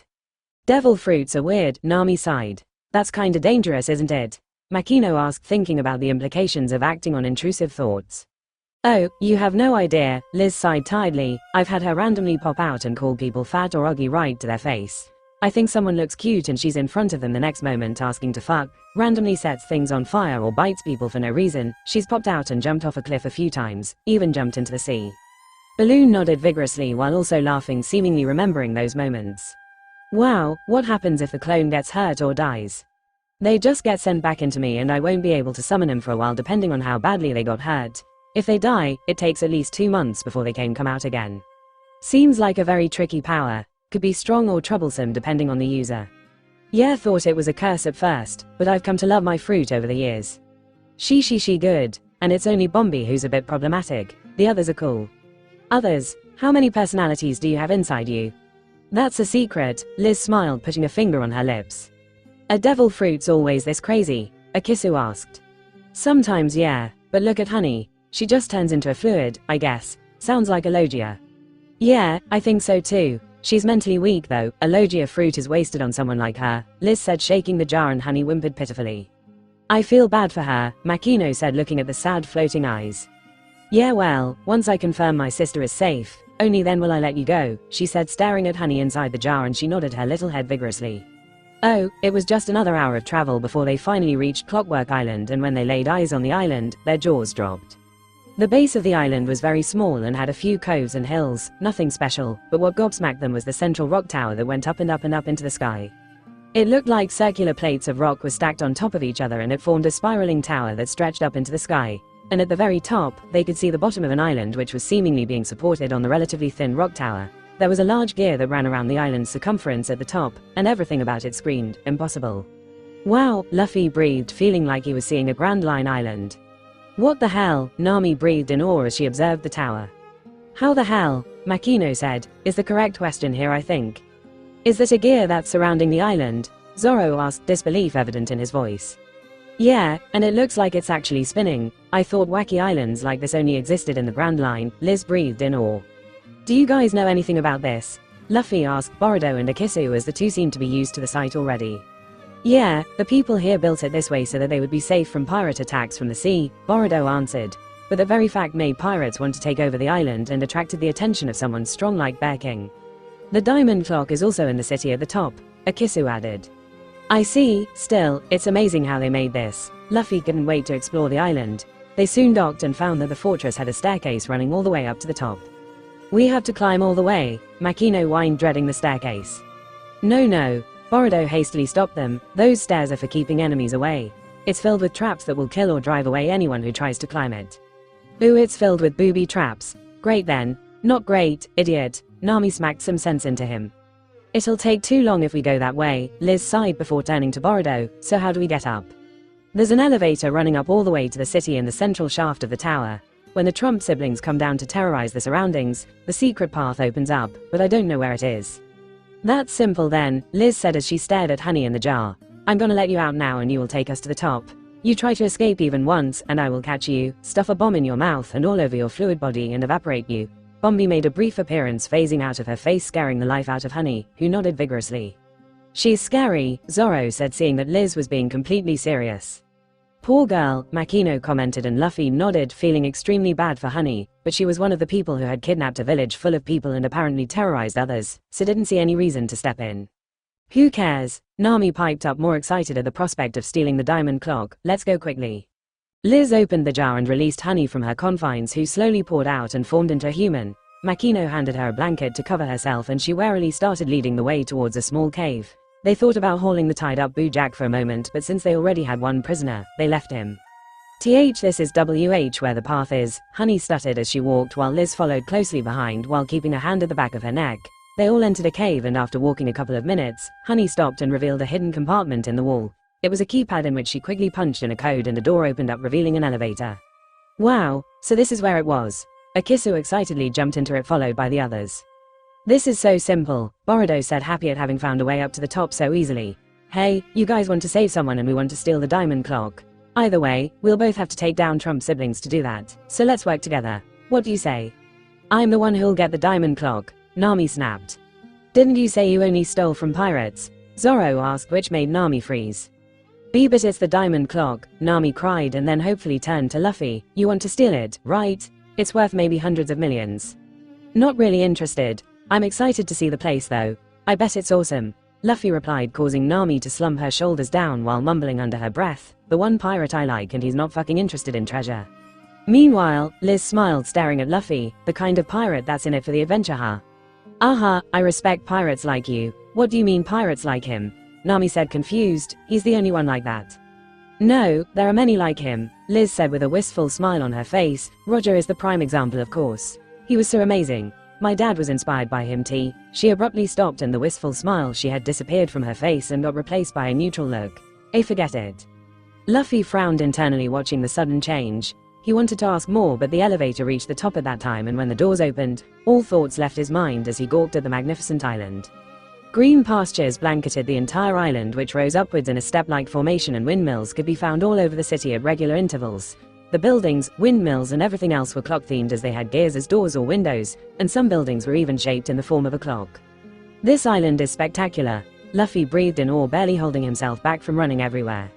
I'm speechless, Nami said, marveling at all the different infrastructure. Never thought I would see a city like this. This is Clockwork Town where all the inhabitants live, Boruto informed with a grin. And that right there, he said, pointing at a white castle at the center of the island atop a hill which looked like a stack of crowns placed on top of one another, is the Trump Castle. Great. First off, Liz turned to Balloon. Is she in range? Balloon shook his head. Range for what? It's Balloon's ability. You'll see it soon. Now you, she turned on Honey, take us close to the castle without raising suspicion. Honey meekly nodded her head and the group started making their way towards the castle. Luffy was marveling at the city itself, noticing all the amazing craft workshops and the technological creations, and felt like he was on an island in the Grand Line. He wanted to explore the city badly, but thought he should get Ann and Silk to safety first, and then he would have all the time to explore the city. When the group got closer to the castle, Balloon suddenly started squawking happily. Liz also smiled and nodded. Go ahead, swap. Balloon then closed his eyes and disappeared suddenly. An instant later, a blue short-haired girl with vibrant blue eyes in a wedding dress suddenly appeared where Balloon had been standing. Liz lunged at her and brought her into a hug with tears in her eyes. Ann. Liz, you came. Ann also yelled happily, hugging her sister tightly. So a fruit that allows you to swap places with people in a certain range, Makino theorized.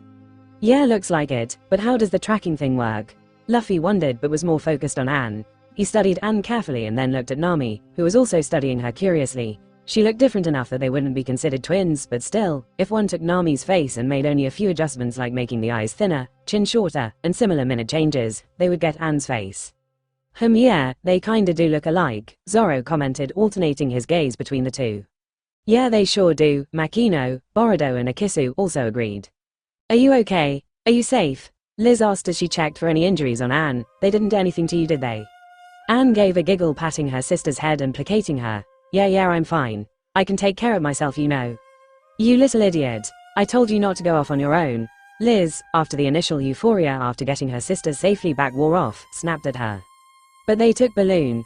I had to. Ann snapped back and suddenly seemed to have realized Balloon was now where she had been. Oh no.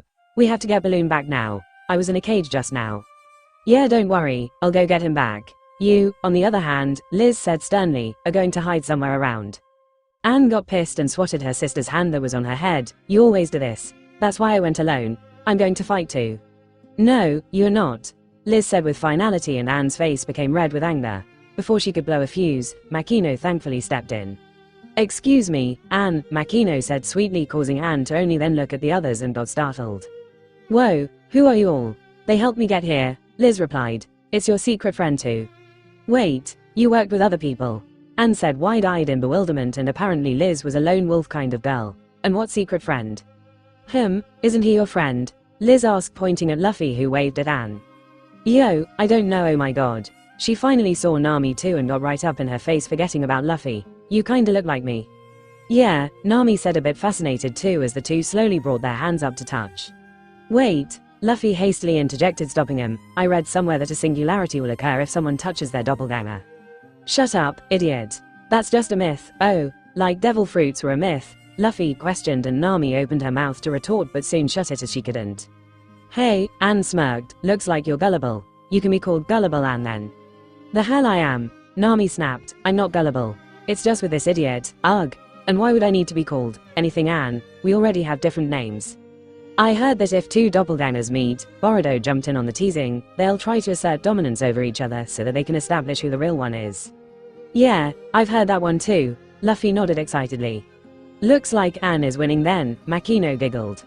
I guess I should call you Gullible Anne from now on, Zoro said, barely able to keep a straight face as Nami was turning redder and redder in embarrassment.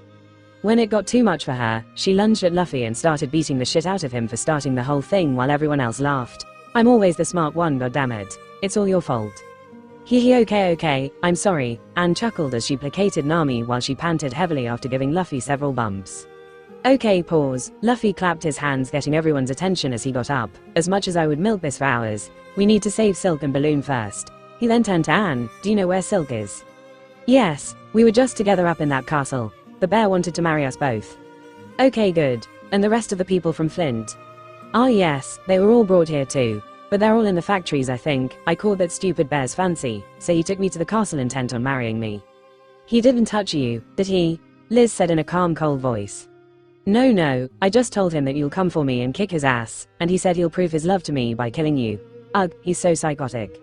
Liz let out a sigh of relief. Okay, can you tell me where Silk and now Balloon are trapped? Luffy continued.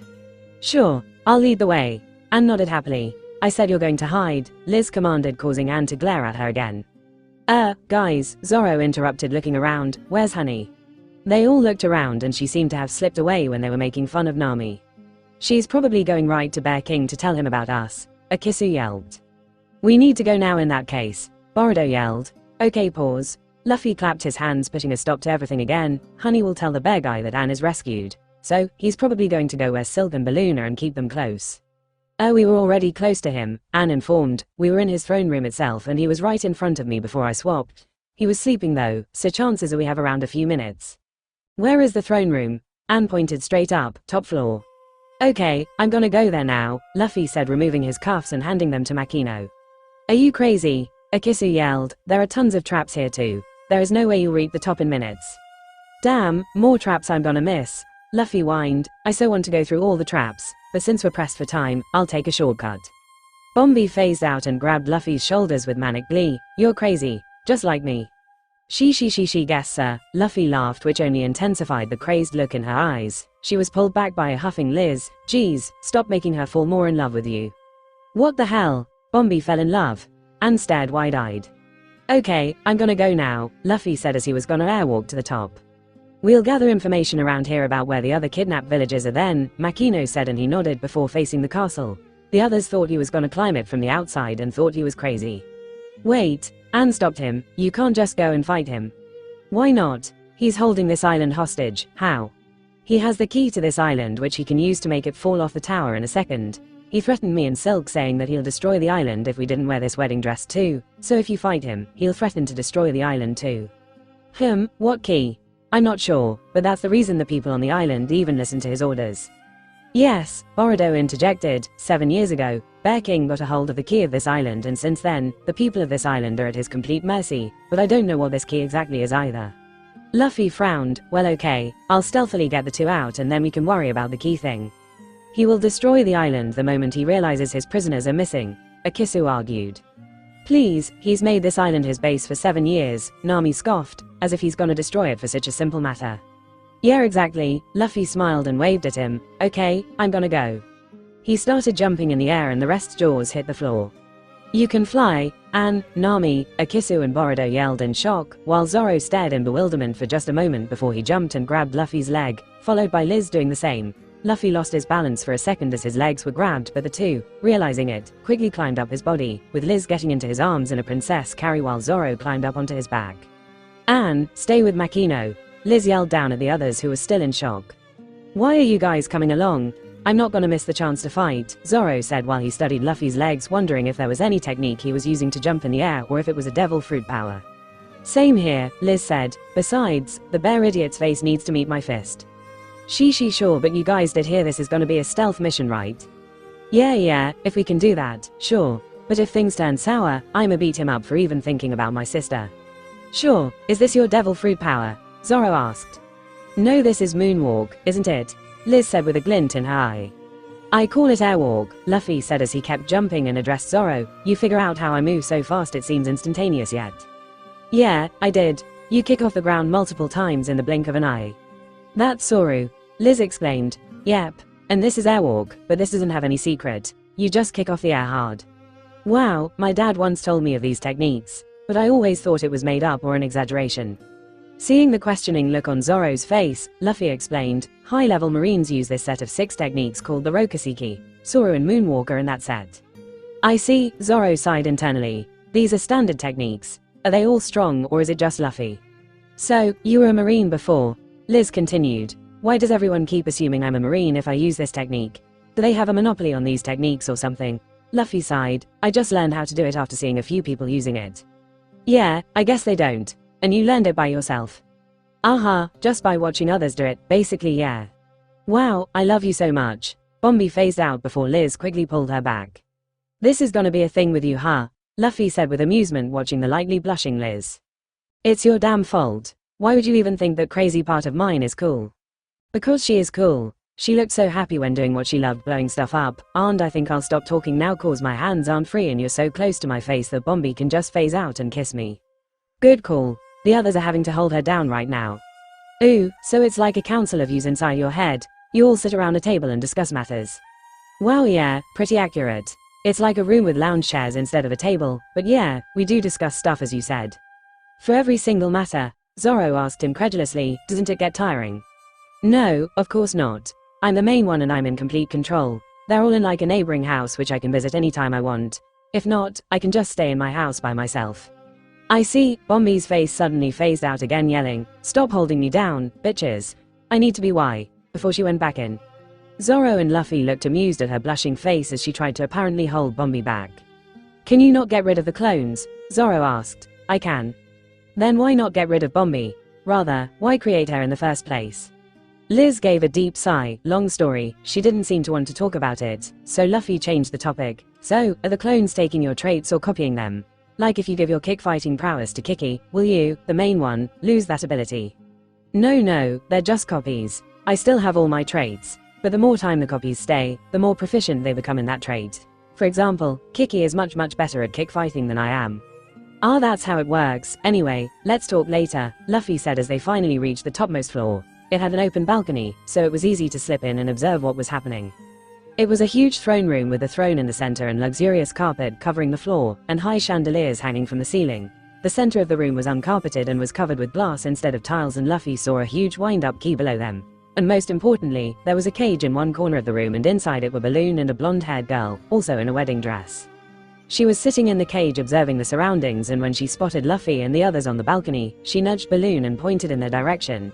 Balloon also saw them and nodded happily, and Silk then smiled at them with a wave. Luffy waved back and then observed the only other occupant in the room.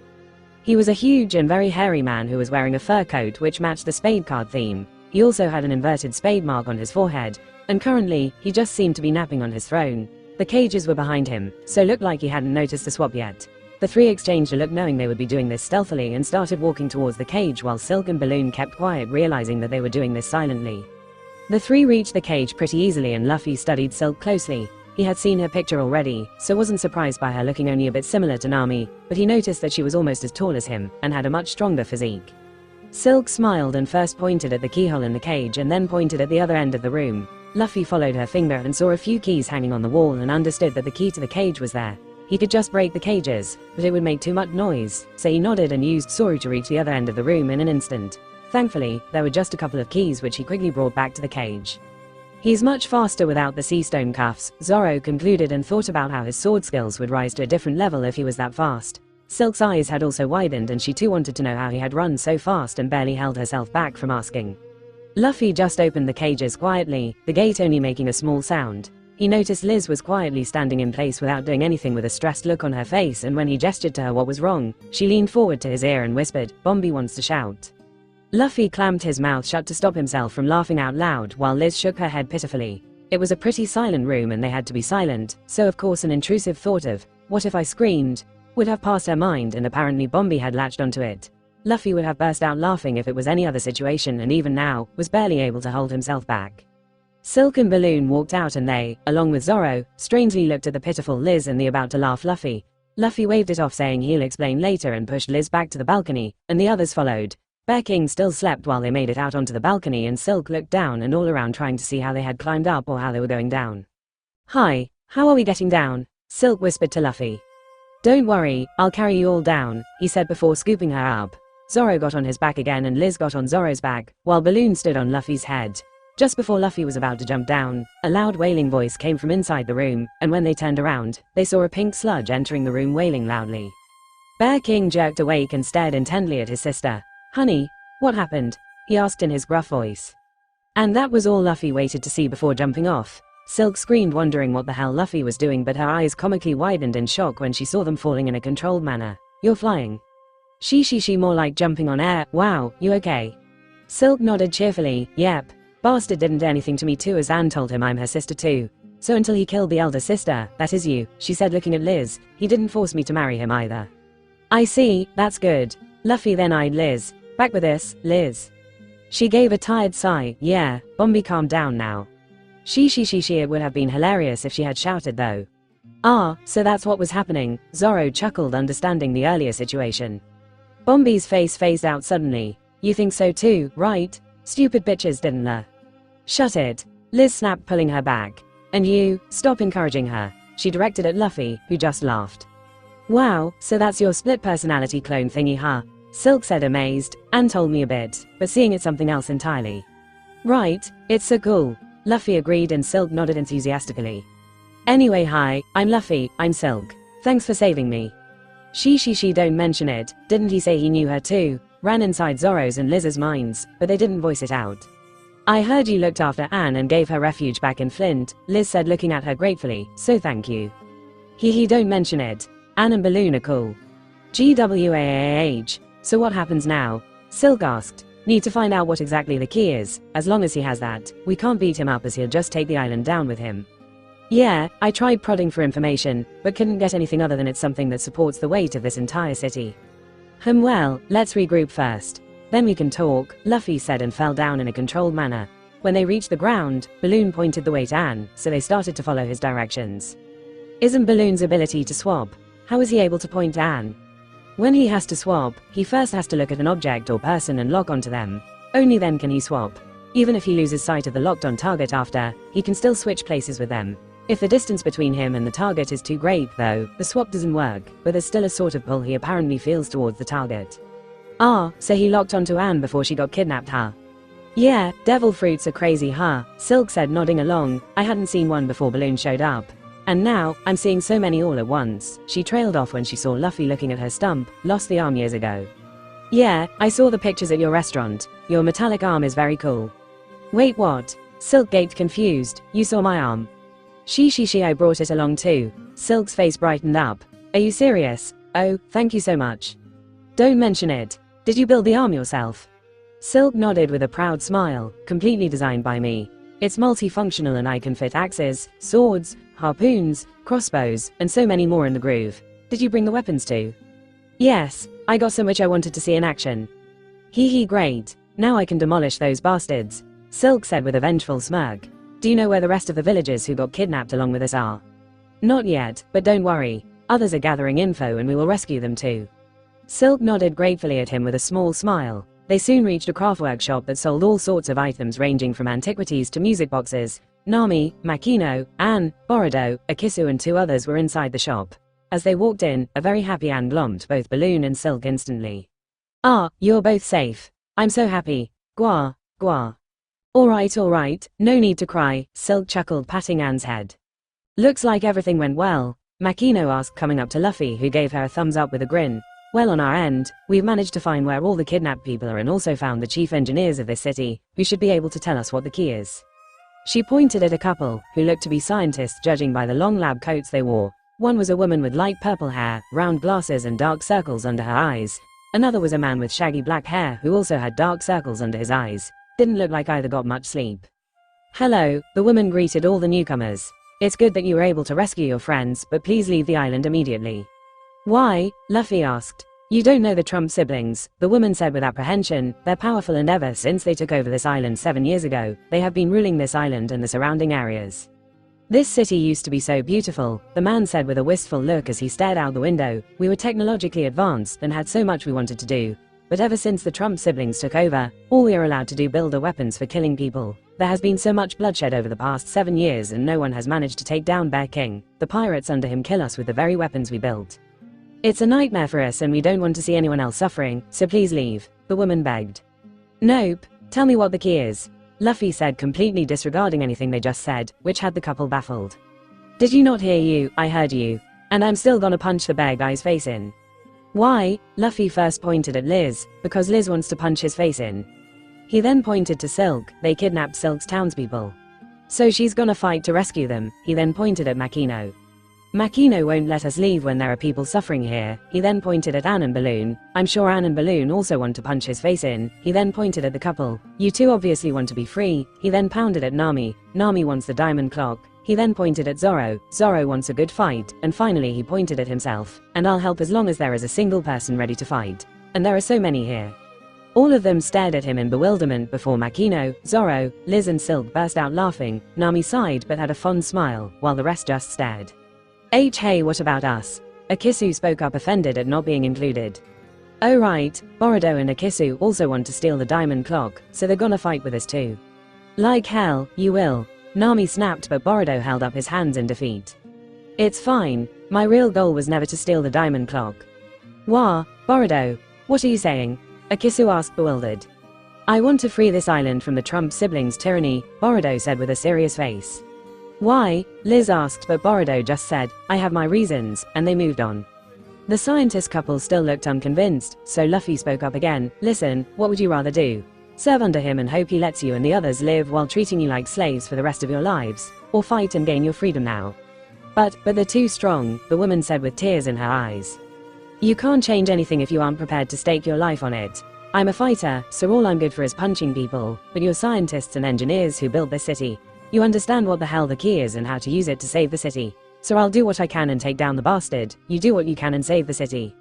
The scientist stared at him for a few moments before the man opened his mouth. Why would you go that far for us?" "Because we're friends," the woman spluttered out a laugh. "We just met, and I don't even know your name." Luffy smiled, waving at him. "Hi, I'm Luffy," they smiled back. "I'm Lestrade." "I'm Chrissy." "Good. Now we're friends. Now, tell me what the key is." Chrissy nodded, wiping her tears before going to a shelf and pulling a large sheet of paper out. Lestrade cleared a table and Chrissy spread the paper on it. "Okay, this is the blueprint of the city. This right here is the castle and the tower underneath," she said, tracing lines over the blueprint with a pen. "And at this spot at the base of the castle is a set of gears that hold the whole city together. It's not too much of a stretch to say that this is the major component that holds the city up." "Pretty big floor, isn't it? Why build it in the first place?" Anne asked. "It's not a small room with small gears like you're probably imagining. It's a gigantic room with huge gears and mechanisms. They're what hold the balance and act as a counterweight for strong winds. It was necessary to build this." "I see now," Silk said, nodding sagely. "Even though you have multiple diagonal support beams all around the island, this acts like a balancer to keep everything in harmony." "Yes, exactly." It went right over Luffy's head, and judging by the faces of everyone other than Silk, they didn't understand either. The engineers also saw this and moved on. "Anyway, this is important, so we keep it under strict security protocols. Multiple physical keys, passwords, everything. But Bear King got a hold of everything because of a traitor who betrayed us 7 years ago. And on top of that, he disabled all the protocols and hardwired a sort of self-destruct button into the main part of the mechanism. If you've been to the throne room, you must have seen a sort of wind-up key just below the floor. Yeah, saw that, and nodded. That's the one. He's sort of put a bomb on it and he holds the detonator. All he has to do is push that detonator and that will destroy that key, which will further cause a chain reaction that will lead to the city falling off. So basically, he has a button which he shouldn't be allowed to push, Zoro summarized. Pretty much, yeah. And he always keeps that button with himself. He isn't even scared he might accidentally push it. Even if we do beat him, an instant is all it will take for him to bring the island down, Silk sighed, and there's a good chance he will do it if he realizes he's losing. Okay, we just have to go with good old-fashioned pummeling then, Liz said, punching her fists together. Did you not hear a word they just said? Boruto explained, we can't fight him cause even if we do beat him, he will take down the island with him. Just gotta hit him fast and hard, so he doesn't even have a chance to press anything, Luffy stated, simply causing the others to face fault. Well, we'll also evacuate the island at the same time too in case things go wrong. Wah, and let this island get destroyed, Akisu shouted.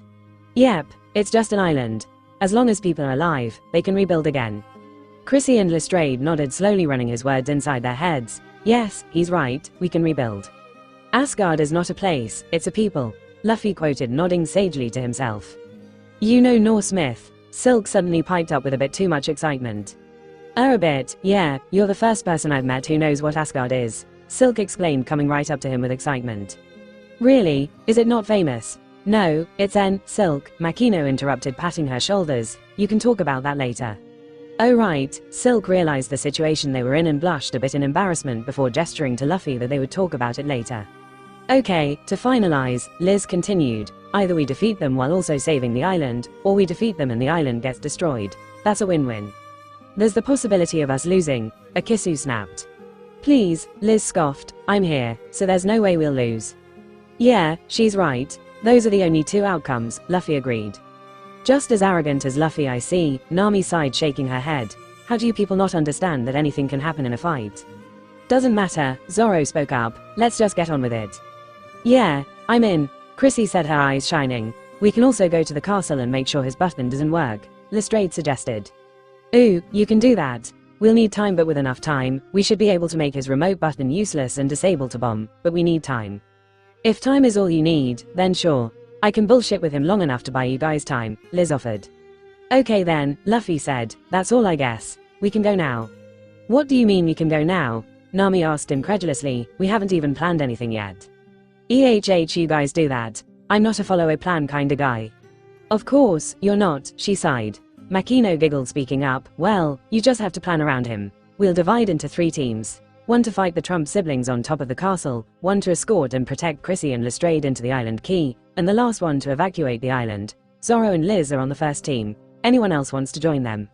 Me? Anne piped up but was instantly shot down by Liz.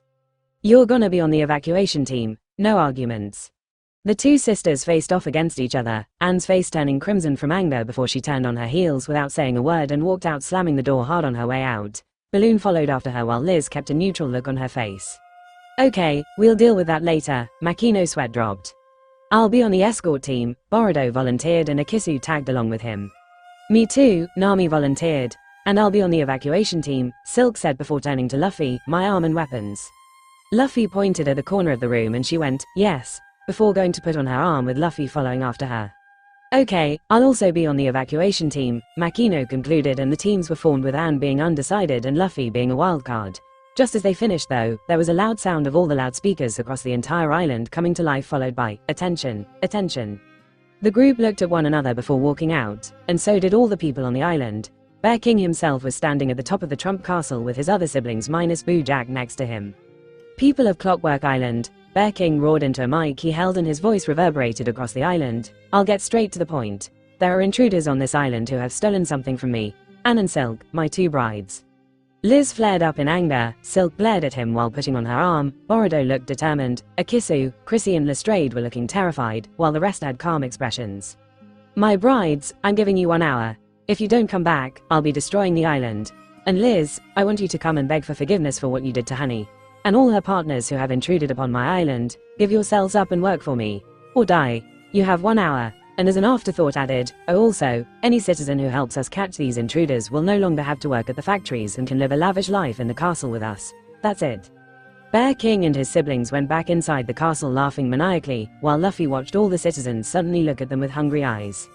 "Chrissy, Lestrade," one citizen yelled, "let's capture and give them up." More shouts of turning them in followed, and while the rest got unnerved, Luffy laughed. "See? Plans don't work. Things always go wrong, so no plan is always the best plan. She. Idiot, Part 2a, N. Lots of conversations ahead. Take a break, or keep reading, your choice. This is kinda like Dressrosa, but without any stakes or strong opponents. Luffy sighed as he watched Zoro, Nami, Silk, Boruto and Akisu slip out from the back of the building. Once Bear King's announcement had ended, they had all gone back inside Chrissy and Lestrade's shop before the citizens attacked, and they quickly tried to make another plan, but they didn't have any time. Luffy just said, "Just get to the castle and fight your way inside. I'll stay back and keep the citizens here," and they all agreed, not having a better plan or any time to come up with one. Chrissy and Lestrade stayed back with him as they weren't being chased, and he took on the role of escorting them to the castle. Makino too stayed back with him, and Liz hadn't even bothered to say anything before she had run off searching for Anne as soon as the announcement ended. He would usually have been the first to storm any place, but he had no interest in fighting any of the weaklings there, so he took on the role of escorting the scientists to the castle. "Okay, give me a few minutes. I'll distract everyone," Luffy said before walking out of the building. Makino and the two scientists watched as Luffy excitedly announced his presence and started running away while the people chased after him. "Why does he seem excited to be chased?" Lestrade asked. "He's just like that," Makino said, not knowing whether to be amused or embarrassed. They could hear him laughing and attracting everyone's attention, while people's shouts of, "He's here," could also be heard, but just 10 minutes later, all sounds abruptly stopped. They couldn't see what was happening as Luffy was far away, and a couple of minutes later, Luffy came jogging up to them, without even one person tailing him. "Okay, let's go," he said, pointing at the castle. "What did you do?" "Just put him to sleep. Don't worry about it." Luffy waved it off as he picked her up and started making his way towards the castle, while Chrissy and Lestrade followed him. No one bothered him anymore, and a couple of people they did run into just pointed at Luffy and screamed, "Monster," before running away.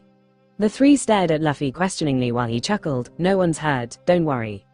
I didn't even touch anyone." And he really hadn't. All he did was run a bit away from Makino and the others, attracted attention and gathered a lot of people around him, and then unleashed his conquerors. He still couldn't control the direction of the Haki blast, and thus, it just spread in a circle around him. More than 200 people went down instantly, and those outside the blast range saw a lone man standing in the middle of hundreds of unconscious people and ran away scared. The closer they got to the castle, the more people from other areas of the island got in their way, and Luffy took care of them while escorting the two scientists and Makino. "Why are so many citizens wanting to capture us?" Luffy asked. "They don't actually want that bear guy to be the ruler, right?" No, it's not that," Chrissy sighed as she explained. "There are mainly two types of people living on this island. The normal civilians, which consist of the people that were living here before Bear King took over and also kidnapped civilians like those from Silk's town. The other type, Lestrade picked up, are the pirates. Many pirates do attack Bear King, and when he defeats them, he either kills them or lets them live to work for him. The second type will obviously do anything so that they can move up the ladder." "That explains it." Luffy nodded as he noticed most of the people attacking him looked like pirates. He didn't care much as he continued dispatching anyone in their way, and just as they reached the castle, they saw a small war happening between two groups just outside the castle compound.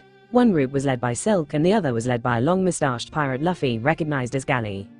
Behind Silk were a bunch of civilians who were holding all sorts of weapons, but they looked totally inexperienced in handling them, while behind Galley were his pirate crew brandishing swords with maniacal smiles on their faces.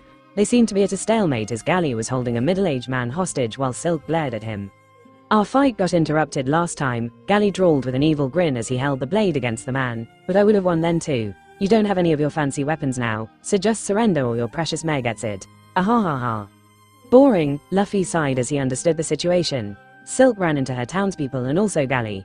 After hearing Bear King's announcement, Galley had decided to capture Silk and had taken her mare hostage. He also saw that her bag of weapons was on the ground a bit away from her. He saw Silk's distressed face as she began to lower her weapon in surrender, which was currently a sword attached to her arm, and went into action. He used Soru to get next to Galley, and before Galley could even process that someone was standing in front of him, he grabbed and shattered the sword that was at the mare's neck, grabbed the major and used Soru to get next to Silk. And before she could process what was happening, he grabbed the bag of weapons from where it was lying and dropped it at her feet. "I feel like the Flash," Luffy grinned as it seemed like only his brief afterimages could be seen by everyone else. Silk was the first to recover from the unbelievable phenomenon as she started looking around until she spotted Luffy right next to her and nodded gratefully at him with a smile, who just waved back. She then grinned excitedly as she saw her weapons and picked up a crossbow. Hee hee, I believe someone wanted to see me and my weapons in action. She grinned as she slotted the crossbow into her metal arm and aimed it at Gally while picking up an arrow. A show then. Gally finally came out of his stupor and yelled, "What? Who was that just now?" But it was too late for him as Silk let loose an arrow at him. Luffy expected it to just hit him thinking it was a normal arrow, but what he wasn't expecting was the arrow suddenly catching on fire in midair halfway before reaching him, and thus, a flaming arrow landed right at his feet before it exploded in his face. Whoa, that's so cool. Hee hee, like it. I call it the Norse funeral, Silk said as she proudly produced another similar arrow. Ah, because that's how Vikings honored the dead, huh? Luffy grinned as he took the arrow from her and inspected it. Oh god, you understood it. Yes, exactly. It's hollow and filled with a sludge mixture of alcohol and gunpowder. The tip is covered with a light coating of an incendiary substance, and when the arrow is released, the friction causes it to catch on fire, which in turn lights up the inside of the arrow, and thus leads to an explosion. Smart, Makino nodded, impressed by it. How did you get the weight and balance right? Chrissy asked as she observed the arrow too. The hollowness will throw off the accuracy, right? Yeah, it took me a while to get the weight and balance right, but I managed it in the end. Cool, huh? Yeah, it's very cool. You got more? Oh sorry, that's the only special kind of arrow I have for now, Silk said as she switched the crossbow with a flail. While Silk and Luffy were talking, the galley pirates were in complete disarray as Galley himself had fallen unconscious after having an explosion go up in his face. And when they saw Silk switching to a flail and swinging it around, they got even more terrified. Well, thanks for the assist, Luffy. The others went on ahead, so you can go chase after them. I'll take care of things here. Shishi, okay then. I'll stay here too. Makino stopped him before he could start. We'll go with the original plan of evacuating everyone, or at least move them to places where they can evacuate. You sure? Yeah, go on. Makino smiled, ruffling his hair. Luffy accepted and made his way toward the castle entrance along with Chrissy and Lestrade. He jumped onto the compound wall while carrying them both and observed Silk, Makino and the others for a few seconds. Silk was leading the charge against the pirates by swinging her flail around and taking out pirate after pirate. She was really strong, especially with her metallic arm, and skillful enough to wield multiple weapons. Makino also picked up a crossbow from among her weapons and asked Silk for permission before she started using it too. Makino seemed surprised by the recoil after she released an arrow, and Silk laughed before teaching her how to use it while also battling the pirates and also leading the rest of her townspeople. He didn't know it then, but something massive had just been set in motion. Luffy! A voice yelled his name as soon as he and the two scientists entered the interior of the castle, and he turned to see Borodo and Akisu running towards him. They looked pretty beat up and were being chased by a man he recognized as Skunk One from his poster. He was actually flying, or more like he was propelling himself by expelling gas from the jetpack-like suit he was wearing. It was expelling a yellow gas that was propelling him, and the exhaust was positioned right at his butt, giving the obvious impression that he was farting. The Thief brothers stopped when they came next to him, panting hard, while Skunk One stopped too, facing Luffy and the others. Oh, now, who's TH? Hey, I have to ask, Luffy interrupted, that seems like a jetpack, but why is the exhaust on your ass? You know what that seems like, right? What? He muttered dumbly, more surprised at his bluntness rather than the question. We've asked him the same thing, Chrissy piped up hesitantly. He had us look over his designs, and we suggested two downward-facing exhausts on his back, but he was adamant about the placing of the exhaust. But his devil gas is a formidable weapon. It's a paralyzing agent that will act instantaneously, Lestrade informed, not wanting him to take him lightly. It also smells, Akisu added, plugging his nose. Unbelievable, Luffy sighed before he saw Borodo gesturing something to him secretly. Luffy understood, nodded and turned to the two scientists. Let's just go. He started walking away and the two followed hesitantly when Skunk finally lost it and roared in anger, how dare you make fun of me? He propelled himself right at Luffy, but he didn't get far as Borodo jumped on him when he got close to the ground and pinned him down. Borodo had gestured to Luffy that he wanted Skunk close to the ground, and thus, Luffy had made it happen. Akisu, now. Yes, Akisu yelled as he ran towards them while bringing out a stick of dynamite from inside his jacket. Hey, let me go. Skunk struggled under Borodo as he used all his strength to keep him pinned down. Skunk managed to get free from under him only after 2 seconds, but it was too late by then. Akisu had already lit the stick of dynamite and stuck it right into the exhaust before diving out of the way. Shush, Skunk couldn't even curse before it exploded inside his jetpack suit and he was sent blasting up and away. His suit burst open. Yeah, Akisu yelled, throwing his hands up, I'm a brave man of the seas. You did it, Akisu. Borodo cheered happily, lifting him up before he turned to Luffy and gave him a thumbs up. Thanks for the assist. Have some sense of danger, idiot. Borodo exasperatedly yelled at Luffy when he just plowed through all the booby traps laid in the castle. Poisoned arrows and darts, pits of spikes, falling ceiling blocks, and a myriad of other traps were all laid along their way, and instead of avoiding them, Luffy just ran ahead, activating everything while laughing. The two scientists and the thief brothers, who had tagged along as they made their way up the castle, watched him with a mix of apprehension and also relief that he was on their side. She, don't worry, this way is faster. Luffy laughed as he activated another trap and dozens of poisoned arrows got launched at him. They're poisoned too, Chrissy yelled worriedly, watching Luffy tank all the arrows. Don't worry. I'm immune to most poisons, Luffy waved it off as he continued up the castle. I'm not even gonna ask, Lestrade sighed as he and the rest followed him. The next person they ran into was Zoro, and he seemed to be in a bit of trouble. Looked like he had activated a trap where the ceiling, basically a huge block, fell on him, and he was holding it up with both arms while his legs trembled under the weight. But that wasn't the main problem. The problem was a man who looked like he couldn't decide whether to dress up as Dracula or a Joker, and settled with a cross between the two. It was Pin Joker, the swordsman of the Trump siblings. I admire you, Roronoa Zoro, Pin Joker drawled as he stood in front of Zoro. You bested me the last time we faced. You? Who are you? Zoro asked, genuinely not remembering who he was. Why, you don't remember me? You were the one who gave me this scar, he yelled as he pointed to a scar that ran diagonally across his face. Oh sorry, I don't etch weaklings into my mind, you wretched knave. You might have bested me before, but I'm more than steady for you now.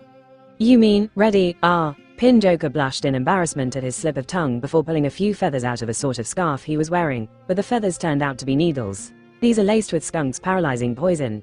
The ceiling will crush you when you become paralyzed. He laughed before launching him at Zoro. And that's when Luffy intervened, standing in front of Zoro as he shielded him from the needles.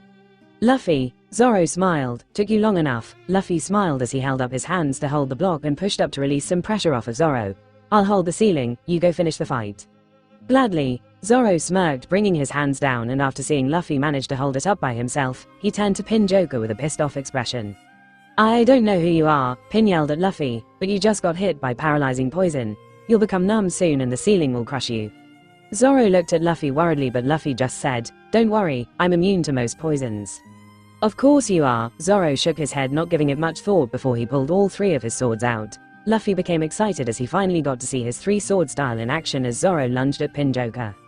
The fight wasn't anything special as Pin Joker used a rapier to use thrust attacks which Zoro ducked under before slashing at him.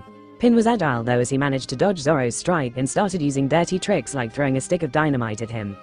I thought you said you were a swordsman. Stop using petty tricks, Zoro growled as he jumped away from the dynamite and managed to get out of range of the explosion. Ahahaha, everything's rare in a fight. You mean fair, Zoro said as he slashed at him, and the two continued exchanging blows. Luffy's face, which had an excited expression, had morphed into a neutral one as the fight progressed. If he was being completely honest, watching Zoro fight was a little underwhelming. He had seen Zoro do things like cut meteors, cut down mountain-sized enemies like Pika, so seeing him at his current level where he couldn't even cut steel and was actually taking time to defeat someone as weak as Pin, was a little underwhelming. He knew it wasn't fair to Zoro and wanted to beat himself up for thinking that way, but he couldn't control his thoughts from wandering and comparing Zoro to his future self. This was another aspect of having future knowledge that he hated. Onigiri, Zoro used his final attack, which brought Luffy out of his thoughts, and he shook those thoughts away and concentrated on the present. Pin Joker fell with a slash across his chest, while Zoro panted hard, removing Wado from his mouth before promptly keeling over. Yes, another sibling is down. Akisu yelled, throwing his arms up and excitedly running under the ceiling that Luffy was holding up, along with Boruto and the two scientists. That was so cool. Zoro had still been hit with the paralyzing needles during the fight, and even then, had managed to move and fight, which was truly very impressive. Stop comparing him to his future self, asshole. Luffy chided himself as he got out of the crushing ceiling trap after the others had passed it and went to support Zoro up. I'll leave the rest to you, Luffy, Zoro said before he fell limp in his hands. Sure, this is it, Chrissy said as they all stood in front of a room after having climbed up a few more floors. Okay, the island key is in here. We'll need a few minutes to disable the bomb. Bear King's throne is just above us, so if you can hold him off for long enough, we'll disable the bomb mechanism and fire a flare into the sky once we're done. We'll protect them, Boruto said with Akisu nodding with determination, and thus, Luffy and Zoro moved on to the next floor while the four remained there. Where's Nami? Luffy asked as he carried Zoro up in a princess carry. Let me down first and I'll tell you, Zoro grumbled, feeling embarrassed at his current state. It had started off with Luffy supporting him as they ran up the stairs, but the poison spread more and he soon became unable to move. Lestrade said that the paralysis would end in a few minutes, but since they didn't have time, Luffy had just picked him up in a princess carry, and Zoro had been embarrassed ever since then. She don't feel so embarrassed, Zoro, We don't have a choice here. Zoro sighed deeply, accepting the situation before answering his earlier question. Not sure. Us two and Liz were going up, but the two suddenly disappeared. They probably got lost somewhere. Oh, you mean you got lost somewhere? Luffy chuckled. No, they got lost. Sure they did, I'm telling you. I was going straight. They're the ones who got lost. Sue. Their banter stopped when they started hearing loud yelling from further ahead. Stop controlling me. I'm not. See what happened here. You left the island once and we got embroiled in this whole thing. You got kidnapped by pirates twice, and almost got forced into marriage. They recognized the two voices as Anne's and Liz's and silently walked towards the voices. When they were just near the entrance of the room from where the voices were coming, they slowly put just their heads in to peek into the room and saw a rather confusing sight. Anne and Liz were having a loud argument in the middle of the room, while Bear King was sitting on his throne watching the two with a grin on his face. Balloon was just a bit behind Anne, but he was crouching low as if trying to make himself seem smaller and go unnoticed by the two arguing sisters. I've left the island so many times already, not just once, Anne continued. What? You've left the island? I thought you only went to neighboring towns. You lied to me. Of course, I lied. With a controlling bitch of a sister like why? Family drama, Luffy and Zoro both whispered in unison before facing each other and nodding, both coming to the same decision. Let's not get in between them. Luffy slowly backed away while still hearing the shouting match, and after moving far enough, stood awkwardly not knowing what to do as the bickering continued. Well, at least they're buying time, I guess. Zoro said awkwardly. I don't know why, but the bear guy seemed to be enjoying. He trailed off as Anne let out a very loud and long string of expletives. That. Yeah, I guess we let them continue. Luffy nodded while looking around and found stairs leading further up. Let's go up and see what's there. Anything's better than standing here and hearing him, but first, let me down. I can feel my legs now. Ah, you sure? Do, let me down. Now. Zoro growled lowly and Luffy chuckled as he complied. The two then made their way up and much to their surprise, they found themselves walking into the backside of the diamond clock. The room was filled with all the intricate gear mechanisms that run the clock, and when they walked closer to the clock face, they could see the whole island through it. The island's beautiful, huh? They heard a voice say and turned to see Nami. There was a small opening on the clock face that opened up into a parapet and she was sitting on it with her legs dangling.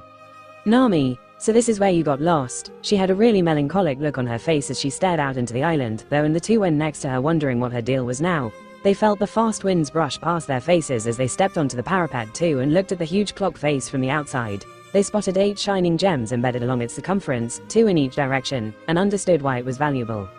So this is the famous diamond clock, huh? Zoro said as he watched the shimmering gems. You aren't stealing it? Nami gave a deep sigh as she stared off into the distance looking very thoughtful. No, as I said, I'm a pirate thief. I only steal from pirates. This belongs to the people here, so I don't want to send. The clock's too big, Luffy interrupted her. Yeah, and the gems seem to be built into it, Zoro added before both gave her a deadpan look and said in unison, you physically can't steal it. Nami blinked for a second, alternating her gaze between the two before she started comically crying. God damn it. Yes, you're right. Those precious gems are right in front of me. And I can't steal them. Wah. The two men chuckled seeing her reaction and sat with her looking out into the island while she composed herself. Ooh, looks like Makino and Silk have the situation under control. He could see them leading a lot of people behind them as they fought off any small remaining groups of pirates. A pirate he recognized as Spiel seemed to be one of the last ones who was fighting against the civilians, and Silk skillfully took him out by using a swinging axe attached to her arm by a long chain. Silk is so awesome. Looks like they're done down there. Are any enemies left now? Zoro asked. The bear guy is there, and oh, I haven't seen Honey yet. She's right there, Nami said, pointing to one corner of the room, and they saw a naked blonde woman lying face down on the ground, seemingly unconscious. Nami twirled her staff and with a grin said, I took her out. Flashback. Aj, I can't remove these gems. Nami cursed as she saw that the gems were built into the clock itself and there was no way of extracting them without destroying the entire clock, and she didn't have the strength to do that. She was wondering if she could blow it up with dynamite when she was suddenly assaulted from behind. A pink fluid substance wrapped around her body and also her mouth so that she couldn't scream, and Honey's upper body formed in front of Nami while she struggled to get out of the sludge. Kai haha, struggle all you want. You're not that crazy cloning bitc. She was interrupted when Nami swung her shock staff at her and Honey only laughed smugly with amusement. You do realize I can't be hurt by physical attacks, right? What are you going to do with a baton? Kai haha. This is gonna hurt a bit. Nami flinched slightly as her arms were also being encased with the fluid, but she could still rotate her wrist. So, she rotated the staff so that it would touch her own body and sighed deeply before turning the dial up. Honey screamed in surprise while Nami grit her teeth through the pain as both got electrocuted, but she had kept the intensity low enough that Honey would get cautious of her and release her while she didn't feel much pain. and as expected, Honey instantly unwrapped herself from Nami, feeling wary of her. What the H? She couldn't get a chance to finish the sentence as Nami instantly thrust the staff forward, stabbing it right into her fluid body before turning the dial way up. Honey got really electrocuted this time and promptly lost consciousness, resulting in Nami's victory. End of flashback. Whoa, you can proudly say you defeated a Logia user in a one-on-one fight, Nami.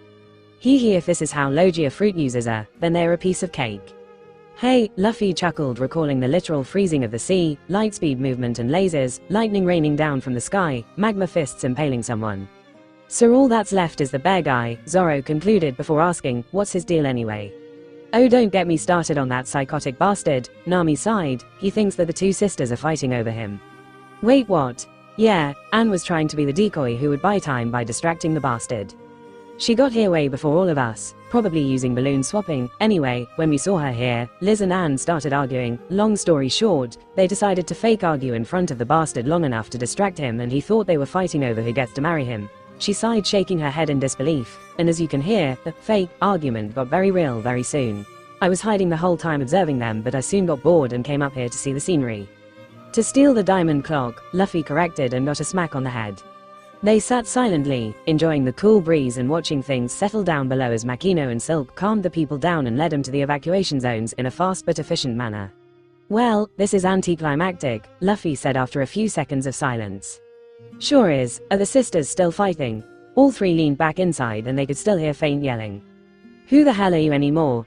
Anne yelled. You were once so bold and passionate about your dream, and now, you're just a scared little girl. And you force me to be like you too. How dare you? You know I'm doing this to keep you safe. I promised Dad that I'll never let you get hurt. You're not keeping me safe. You've basically imprisoned me by not letting me go anywhere. And Dad never wanted this kind of life for you. You've given up on everything and just exist day to day. I don't want to live like this anymore. All three nodded and put their heads back out to continue to watch the beautiful scenery. They had to stall until the scientists disabled the bomb, and since the sisters were doing it already, they just had to wait now. Silk is great, right? I'm gonna ask her to join the crew. Silk, huh? Yeah, she will be a good addition. Zoro nodded approvingly, having noticed her fighting prowess and knowing she was good. She's good with her hands too. Her metal arm looks amazing. So Nami will be known as non-metal arm Silk then? Luffy asked, looking completely serious. Or is Gullible Anne better? The fuck I will. Nami snapped, choking him. If there is such a thing as dominant doppelgangers, then I'm the main one. Before she could murder Luffy, fortunately, a green flare lit up the sky. Okay, that's the signal that they're done with disabling the bomb. So who's going to go break up the fight between the sisters? I actually don't hear anything now. Yeah, you're right. Guess they stopped. Hopefully, the three silently made their way down the stairs and, still not hearing anything, peeked into the throne room to see what was happening. The two sisters were still inside, but they were facing away from each other, seemingly giving each other the silent treatment, while Bear King was still sitting on his throne just watching the two with a grin on his face. What now? Zoro whispered. Guess we announce ourselves, Luffy said as he walked in, but not even a step in, another voice yelled his name. Luffy. Bombi suddenly phased out of Liz crying his name as she ran at him. Luffy wanted to dodge, but when he saw her face, she looked like she was on the verge of crying and seemed like she really needed a hug. Probably the fight with Anne became a bit too intense. So he just spread his arms wide and caught her, while she glommed him, wrapping her arms and legs around him as buried her face in his shoulder. Please tell me that the scientists disabled the bomb, Liz pleaded. Yeah, they did. Liz's face lit up as she cracked her fingers. About damn time. She then turned to face Bear King, who was looking at the newcomers with confusion, at least until his eyes fell on Nami. You, he yelled, pointing at Nami, become my bread. Liz gave him an uppercut right under his chin so hard that he went flying up and half his body got lodged into the ceiling.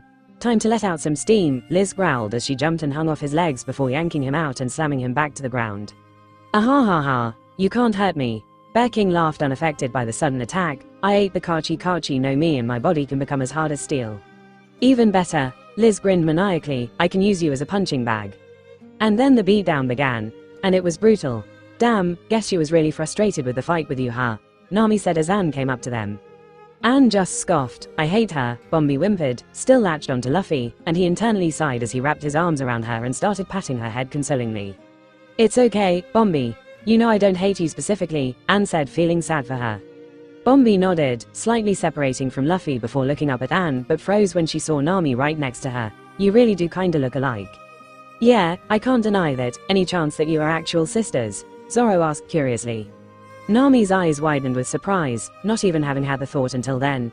Belmere did find me as a baby orphan. Could it be? She began wondering, but her thoughts stopped when Bombi firmly denied it. No, that's not possible. Liz delivered Anne herself and our mother died after giving birth to her. And she didn't have any other pregnancies. Half-sisters, Luffy suggested. I doubt it. We inherited our looks solely from our mother. Our biological dad didn't look anything like us, so most probably we share a great-grandmother or something. We could be distant cousins. That's fine. I don't care much for blood family anyway, Nami said, waving it off.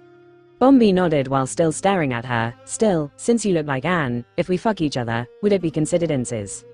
The hell are you saying? Nami and Anne both smacked her head, shutting her up while sporting identical bright red blushes. K-A-H-A-J-J-J. Haha. Bombi, Luffy and Zoro all fell to the floor from laughing too hard. Meanwhile, Liz continued the brutal onslaught on Bear King. He tried to fight back, but Liz's attacks were just too fast and hard, and within no time, he was a blubbering mess on the ground, unable to move any part of his body except for his hand that was repeatedly pushing the button on a detonator, which of course didn't work. The others also stopped joking around when the fight looked to be almost done. Liz panted hard, standing above him as she finally stopped beating him up when he lost consciousness. She sighed deeply, letting her frustrations go before looking at Anne, who just scoffed at her and went out of the room without saying a word, while the rest stood awkwardly around. A couple of minutes later, Borodo, Akisu, Chrissy and Lestrade entered the room cautiously and cheered when they saw Bear King's battered state. Soon, the news of their newfound freedom spread throughout the small island and the celebrations began. Oh, so you were here, Luffy said as he airwalked to the top of the diamond clock where Liz was sitting all alone in a brooding mood. Bombi won't let go of you, huh? Liz chuckled when she saw Bombi still wrapped around Luffy. Yeah, she's been glomping me the whole time during the party, Luffy said as he landed and sat down next to her. You won't come down? People ain't partying hard, you know. It's okay. Not in a party mood, she said in a melancholic tone before smacking Bombi on the head. Let him go, Bombi. Stop pretending to be sad so that you can hug him and disturbing him with your crazy behavior. Actually, I would have been okay if she was her usual crazy self, but she's been really calm the whole time. First, what's wrong with you? You should be bothered if she was crazy, not the other way around. Lies aside, and secondly, really, Bombi. Bombi calmly nodded, still burying her head in Luffy's neck before softly saying, feels like dad. Really? Liz said, surprised. Show me. Bombi reluctantly let go of Luffy and phased inside Lizzie. Wow, you're right, so you can share memories once your clone goes back inside you, huh? Luffy concluded with a hand on his chin. Why yeah, Liz stuttered before looking at Luffy apologetically. Sorry, but do you mind? Another Liz phased out of her, but this one was much different. She was a really young Liz, maybe around 8 years old, wearing a simple blue frock dress with her hair tied up in twin tails. Luffy recalled the aged down Nami from the Z movie as this Liz looked just like her, except with blue hair instead of orange. She was really cute and was holding her arms up while looking up at him with puppy dog eyes, asking for a hug. Luffy smiled as he lifted her up and wrapped his arms around her while she buried her head in his chest. Thanks, Liz smiled gratefully. Let me guess, youngie, or childie? Luffy asked with a grin as he softly patted the child's head. Oh no, this spoiled brat wants to be different from everyone else. She wants to be called Ellie. Ellie, huh? Yeah, it was Elizabeth at first. Since it still had Liz in it, she changed it to Ellie. She's really spoiled.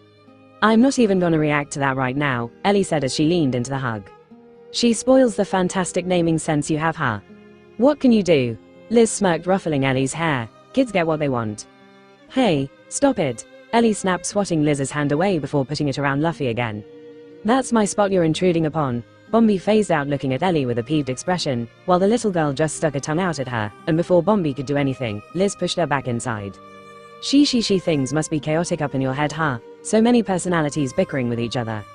Kahaha, yeah, sometimes they drive me crazy. And sorry for this, it really feels nice to hug you.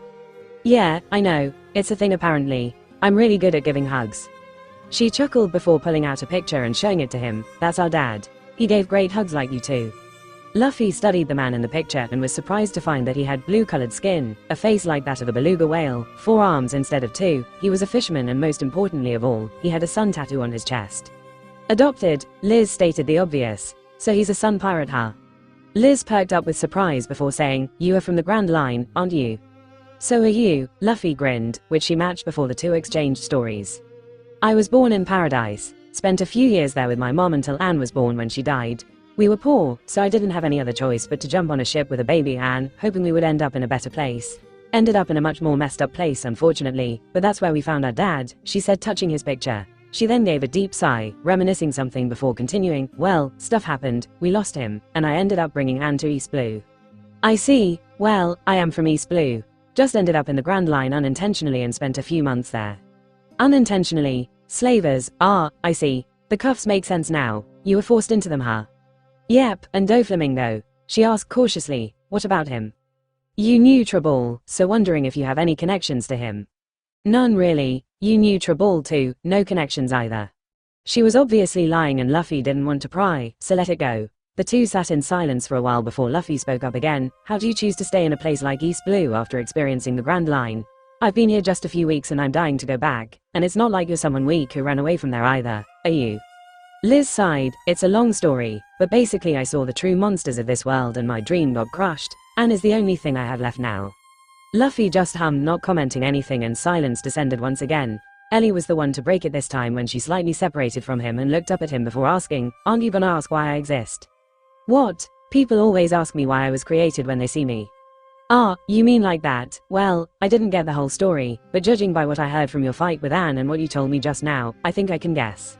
Oh really? Liz smiled. Let's hear it then. You gave up on your dream, Luffy said to Liz, who physically flinched while Ellie smiled wide. And Ellie, here is your childish self who was a dreamer. You made her so that there is at least one version of you that's still a dreamer.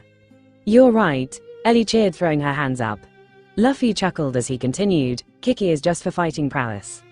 Kiki phased out with a peeved look. Hey, I take offense to that, before sighing and adding, but yeah, you're right, and phased back in. Luffy continued with a chuckle, and Bombi, I'm not completely sure. But I'm assuming you were once trapped in a situation or facing an enemy where every instinct of yours was telling you to run or submit. Every logical scenario you could think of led to worse outcomes, and so you needed a version of you that was unhinged and made illogical or reckless decisions. Intrusive thoughts can be something like wanting to jump off a cliff, and also something like wanting to fight or blow up your tormentor when every logical or reasonable scenario would lead to your defeat or worse outcomes. Wow, not bad. That's actually quite close. She, I think I'll make a great detective. Okay, Mr. Detective, Liz chuckled before giving a self-deprecating laugh and desperately asked, tell me, what do I do with Anne? In complete contrast to her desperate tone, Luffy nonchalantly answered while scratching his head, I don't know. I'll just say that I would have hated to have you as my sister. What? Yeah, sounds like you police Anne a lot, don't let her go out and all. Lee, if you were my sister, I would have run away the first chance I got. You don't mince words, huh? Liz sighed as she rubbed her face. She nope, right. Luffy then focused on Ellie, so tell me, what is your dream? Ellie smiled wide as she put one hand on her waist and another on her chest and declared loudly, I'll become the Pirate King. Luffy stared dumbly for a couple of seconds before his shoulders drooped and he hung his head low. God fucking damn it, he had planned to ask her to join his crew after learning what her dream was, but that just went right out the window. Wah, what's with that reaction? Your dream will never come true, Luffy said with a sigh. What? Ellie muttered, looking betrayed. I thought you would differ. Because I'm the one who will become the Pirate King. Ellie froze for a second before breaking out into a huge goofy grin as she stomped her little foot. No, I'm the one who will become the Pirate King. Hey, you can't even teach the top shelf of anything, Luffy teased, standing up and insulting her height as she came just above his knees. Don't make fun of my height, Ellie snapped, kicking his shin. She, I think I'll call you Shorty, don't you dare, she snapped as she started winding her arms up and hanged at him while Luffy held her head, stopping her at an arm's length as he continued to tease her. Liz sweat dropped watching a grown man arguing with a child. You do realize you're fighting an 8-year-old, right? Without missing a beat, Luffy turned to face her and while staring right into her eyes said, well, the grown-up is too big of a coward, so I have no choice but to argue with the 8-year-old. Liz, Ellie, Kiki and Bombi, who phased out after hearing him, all stared at him in shock. You don't hold back at all, huh? Luffy just grinned as he grabbed Ellie. I'll kidnap her for a bit. Nami will freak out when she sees her, and without waiting for a response, stood at the edge to jump off. Just before he did though, he turned to face Liz again and added, I wish I could take Ellie's words seriously and see you as a rival, before turning his back to her and jumped off. Wait for me, Bombi yelled as she jumped off too, leaving Liz and Kiki alone. I've never seen someone insult another with a genuine smile before, Kiki said, sitting down next to Liz as they watched Luffy catch Bombi midair before he continued to fall down in a controlled manner. Yeah, another Liz phased out and sat next to her, this one looking very similar to the original Liz, except she had white hair and her arms were a bit buffer with bandages wrapped around her fists. It sure was a slap in the face. I'm surprised you didn't go on a rampage, Kiki said, looking at the new white-haired Liz. I may be angry, but even I can't get angry when he had no ill intent behind his words, he was just disappointed with us. Yeah, Liz sighed as she stared off into the sky, and that look of disappointment stung way more than it should have. Well, he is someone with the same dream as us, but unlike us, he's chasing it and even put himself through hell wearing sea stone cuffs like that. We once had resolve like that. He insinuated that the world didn't crush our dream, but that we gave up on our dream, Liz said contemplatively. I never thought of it that way, but he's right. Yeah, I agree, Kiki said, hanging her head down. We gave up. The Lizes sat in silence for a few seconds before Kiki spoke up again. Anne isn't gonna stop, you know, she'll go look for revenge on Doflamingo sooner or later. And she has no idea just how utterly outclassed she is. She still thinks she can defeat him with a surprise attack. Listen, Lizzie, Angry said seriously, we tried to keep Anne away from stuff like this, but she's grown up now. She has goals of her own and she has the resolve to chase them or die. Unless we physically lock her up, she will go to the Grand Line. She will go after Doflamingo, and she will die. Kiki nodded slowly. This last fight was really bad and it is the last straw. I don't think she'll even go anywhere with us now unless it's to the Grand Line. Liz nodded slowly. So we finally stop hiding. It will be tough, but this is what I've wanted for a long time. Kiki nodded with an excited smile on her face. What about the rest of you? Liz asked the other personalities that resided within herself. She talked for a while with him, arguing and thinking about what to do before coming to a decision. So we go, train Anne so that she can protect herself, maybe get her a devil fruit, make her see just how crazy the world really is and knock some sense into her. Angry looked at Liz with disappointment and Liz sighed deeply before composing herself. Okay, scrap all that. We go the Grand Line to take revenge by burying Doflamingo and chase our dream. And, Kiki said. Liz grit her teeth but finally relented, and take Anne along with me and train her any way she wants. Okay, great. Angry cheered, along with the rest of the Lizes. But first, right here, right now. Angry glared at the party going on down below. I want to punch Luffy in the face for insulting us. Zoro, Nami, Makino, Silk, Anne and Balloon were around each other chatting as the party raged into the night when Luffy, with Bombi on his back, came running up to them while holding something in his hands that was covered up with a cloth. Nami, you won't believe what just happened. Slow down, your daughter from the future time traveled to now, he said as he removed the cloth, revealing Ellie to everyone with a flourish, while the little girl raised both her arms up towards Nami and cheered, Mommy. A number of honest-to-God spit takes occurred at the same time as everyone who knew them spit out drinks or choked on their food at the sudden shock and stared at Ellie in bewilderment, then looked up at Nami, before looking back at Ellie again. My daughter, Nami stuttered, breaking the silence first as she gawked at the little girl who looked just like her younger self and was brightly smiling up at her. Luffy was waiting to see how she would react, but Bombi spoiled it as she started howling with laughter falling off of his back. Ellie couldn't hold back anymore as she too started to giggle into her hands, ruining everything. Damn it, Shorty. Couldn't hold back for a few more seconds. Don't call me Shorty. PFF tha ha ha ha. Anne started laughing, pointing at Ellie. The name fits you perfectly, Shorty. Right. Luffy laughed and Anne joined forces with him as they started making fun of Ellie, but Luffy soon felt a murderous aura directed at him. Luffy, Nami growled his name lowly and he instantly stiffened up. He turned to see her coming at him with a balled up fist, his eyes playing tricks on him as he could see the image of a demon behind her. He instantly lifted Ellie up and held her in front of him as he yelled, "Cuteness attack." Ellie just blinked a couple of times, tilting her head to one side as she hung in Luffy's arms, then shook her tiny little head from side to side, her twin tails swinging behind her, then rubbed her eyes with her tiny little hands, and that was enough for everyone's hearts to melt, including Nami's as she completely calmed down. Kya, she's so cute. Makino, Nami and Silk lunged at her at the same time, but Makino got to her first and snatched her away from Luffy's hands. A middle-aged man who Luffy recognized as Silk's mare also ran up to Ellie and eyed her with adoration. She looks just like how Silk was as a kid. Oh come on, I didn't look this cute, did I? Silk asked as she pulled on Ellie's cheeks. Yeah, I'm sure I wasn't this cute either, Nami said, pulling her cheeks too. Another of Liz's clones, Zoro asked, handing Luffy a drink while many of Silk's townspeople took turns fawning over Ellie. Yeah, her name is Shorty, you big dummy, Ellie yelled with puffed up cheeks, my name is Ellie. So cute, was the only thing that ran through everyone's mind, and Ellie became the center of attention as people came and pulled on her cheeks, patted her head or fed her something sweet to see her cute reactions. And Ellie actually seemed to enjoy the attention and liked it when people treated her as a cute little child. Probably starved for such attention when she was a child herself, so likes tea. Luffy punched himself in the face, berating himself. Stop analyzing her. Liz was a psychiatrist's wet dream, as all her psychological issues could be seen much more clearly in her clones, and given his years of study of human psychology from Leo's memories, he couldn't help but take an uncharacteristic interest in learning about her past. But he didn't like it as he was seeing her as a case study, so berated and stopped himself. The party raged on, and sometime later, Luffy saw Silk, Chrissy and Lestrade standing together and discussing something animatedly. He wanted Silk to join his crew, so walked up to them and heard them talking about the island's structure and mechanisms that make it work. He stood watching her for a while, waiting for them to finish talking as they seemed to be enjoying themselves.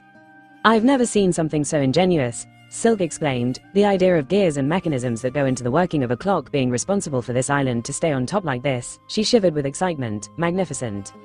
"Haha, thanks," the scientists blushed hearing the praise. "We could have done so much more," Lestrade said with a sigh. "If it weren't for Bear King, we would have improved upon this and been a worldwide attraction by now. Instead we had to build weapons for that bastard."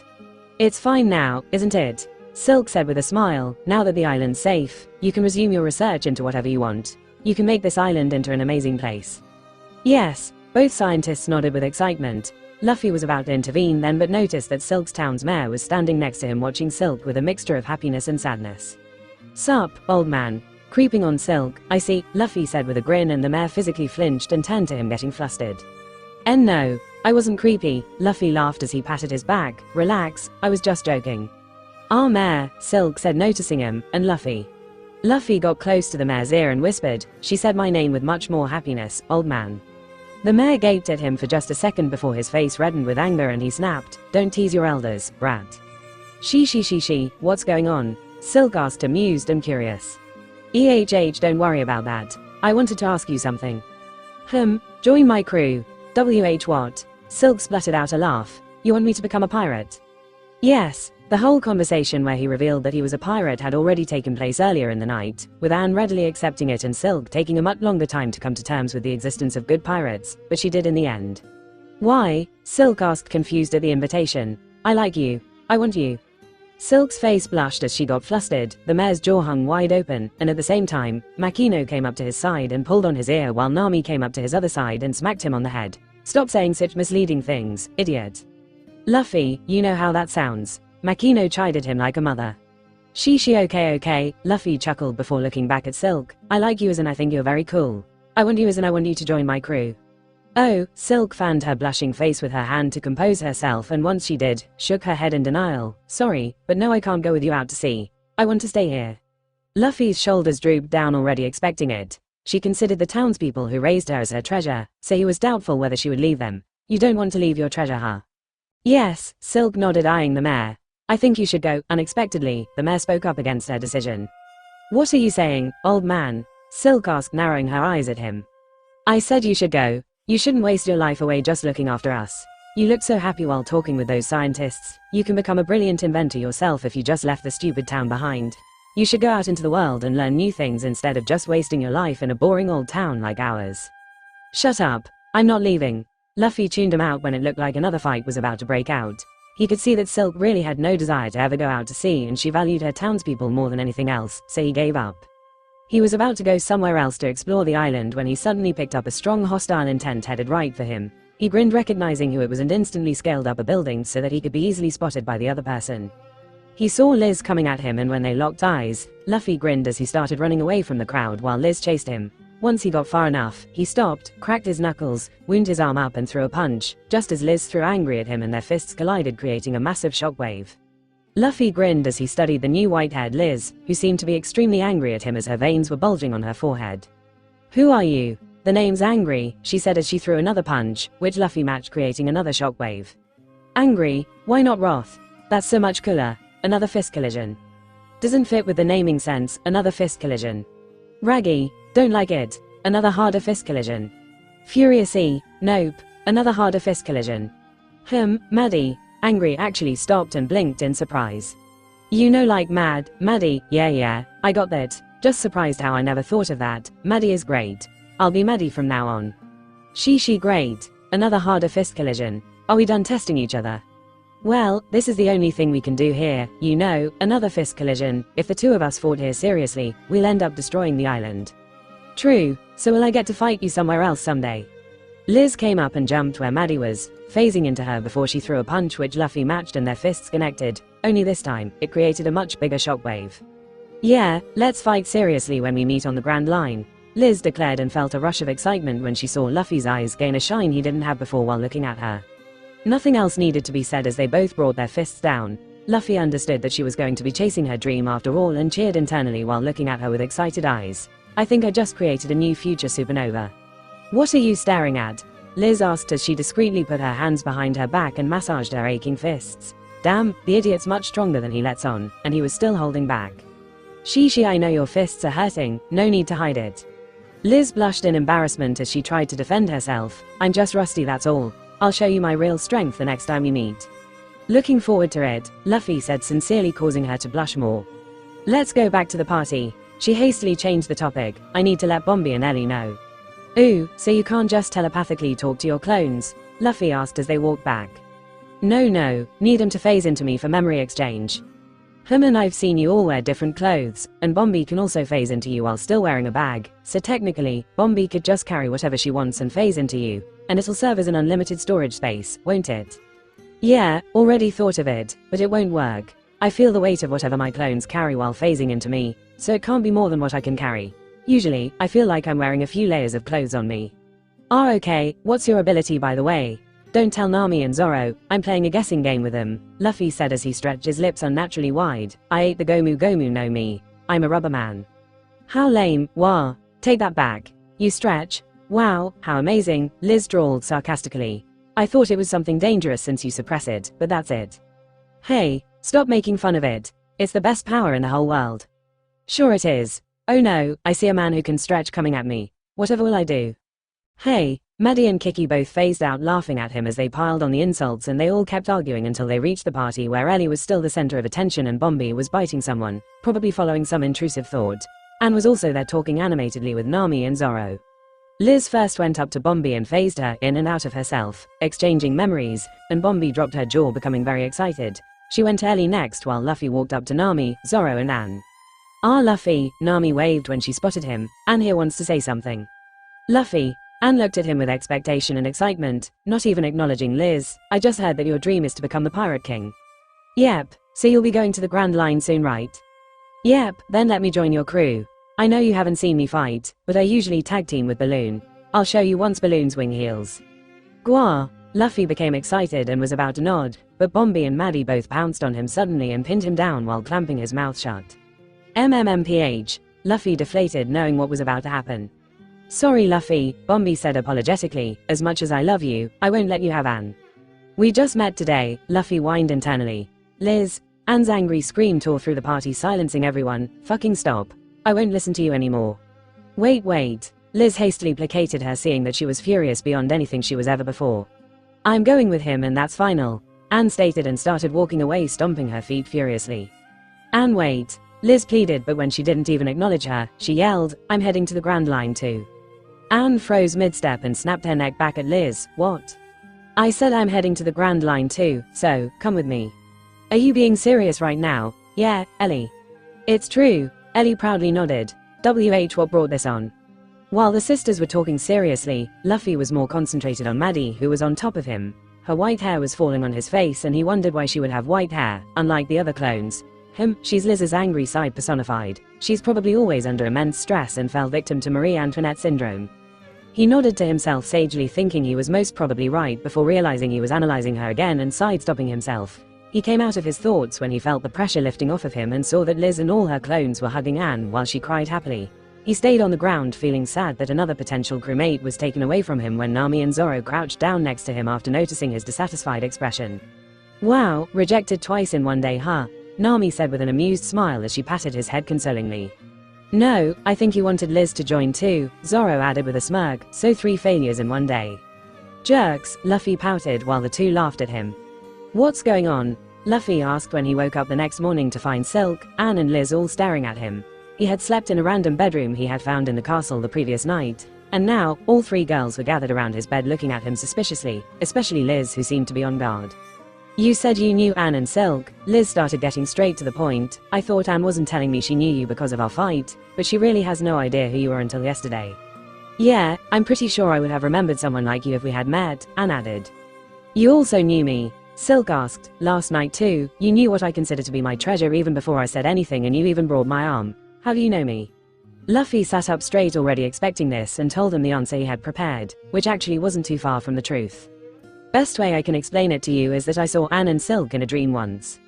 Huh, all 3 blinked in surprise. On 2 separate occasions, I saw Anne and Silk in trouble with Spiel and Galley respectively. I didn't even know if they were real or not. When I saw the 2 pirates' names in the papers a few days ago, I started thinking, hey, if the pirates I saw are real, then maybe Silk and Anne are real too. And sir, I came to Flint to check the place out, and even I was surprised when I found traces of both of you. You're actually being serious, aren't you? Anne asked, bewildered. If he was lying, who would spout such absurd nonsense? Silk said, equally bewildered. So you saw all this in your dream already? Liz asked. No, I didn't see this. It was years ago, so I only vaguely remember it. In Anne's case, I think I ran into her when she was captured on Galley's ship. We both ended up locked in a cell where we talked, and she told me how Balloon was her treasure, and then stuff happens, and Anne saves me from drowning. At the same time, Galley goes flying off into the air on his flying broomstick along with Balloon. Anne starts crying, and sir, I fly up to Galley, defeat him and rescue Balloon. That's it I guess. Anne thanks me and flies away at the end. Well, I was captured and locked up in a cell on Galley's ship, Anne said, surprised. And me? Silk asked. I come to your town on Spiel's pirate ship, and sir, you attack me. When you learn I'm not Spiel, you give me food at your restaurant and tell me how the townspeople are your treasure because they raised you without any ill will. Not sure why that would be relevant though. I was abandoned in the town as a baby by the very same pirates who ransacked the place. Even though I'm the child of such pirates, they still raised me with love and care. That makes sense. Anyway, Spiel then shows up and steals all the money and gold from your town and sails away. I end up falling into the sea again and you save me. After that, I go to Spiel's ship, destroy it and get all your town's treasure back. The end. So the central theme is a girl telling you about her treasure, someone stealing that treasure, the girl saving you, and then you saving their treasure. Liz asked, wondering if there was any pattern to it. Don't read too much into it, Luffy shrugged. The dreams had concepts like black magic and Balloon's blood was said to have some magical properties. It doesn't make much sense. The 3 sighed, not knowing how to react to such a revelation, and took time to process it. And me? Liz asked. You never showed up. Anne and Silk never met in my dream either. This whole deal with Trump pirates didn't happen in my dream. Strange dreams, huh? It's almost like skewed visions, Liz said with a glint in her eyes. It's so romantic. Anne piped up with excitement. A man sees his soulmate in his dream and comes to save her. You need to lay off on the romance novels a bit, Liz said with a sweat drop. Shut up. The 2 started bickering, like actual sisters this time, and Luffy smiled internally. If you didn't come, Silk spoke up in a serious tone, we both would have died last night. What? Liz froze. We made a pact, Anne answered. The bear guy was going to hold the wedding last night, so we decided that we both would fight him if you didn't show up, regardless of whether he threatened to destroy the island or not. I would have been no match without my arm against Bear King and the other siblings, Silk continued. And I wouldn't have reached here so fast without you, Liz mumbled in shock. I never would have taken Balloon without making a ruckus with the Marines, never would have given a second thought to Boruto, and without him, it would have taken much longer for me to find this island. I wouldn't have been able to arrive here yesterday. The 3 realized that whatever dream Luffy had saved all their lives. You're my guardian angel, Silk suddenly said, causing Luffy to do a double take. No, Luffy hastily denied it, thinking that the conversation was going in a very weird direction. It's a regular thing with me, showing up at the right time in any place. No, I think she's right, Anne chimed in. Why else would you get a dream? No, a vision about us? If this isn't a sign from the universe, I don't know what is. Guys, please stop. You are reading way too much into this.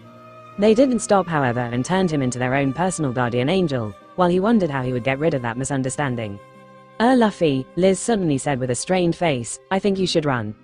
Huh, why? Well, you saved Anne, so I thought I should reward you. You're a man, so you know, sex crossed my mind. Luffy nodded, understanding where she was going, and Bombi caught onto the thou. FFFY, let's fuck. Bombi's face phased out and he disappeared the next instant. You're leaving already? Chrissy said, surprised when Luffy and group were getting on the elevator. Yeah, no reason to stay here anymore. It's been fun, Nami smiled. This island is gorgeous.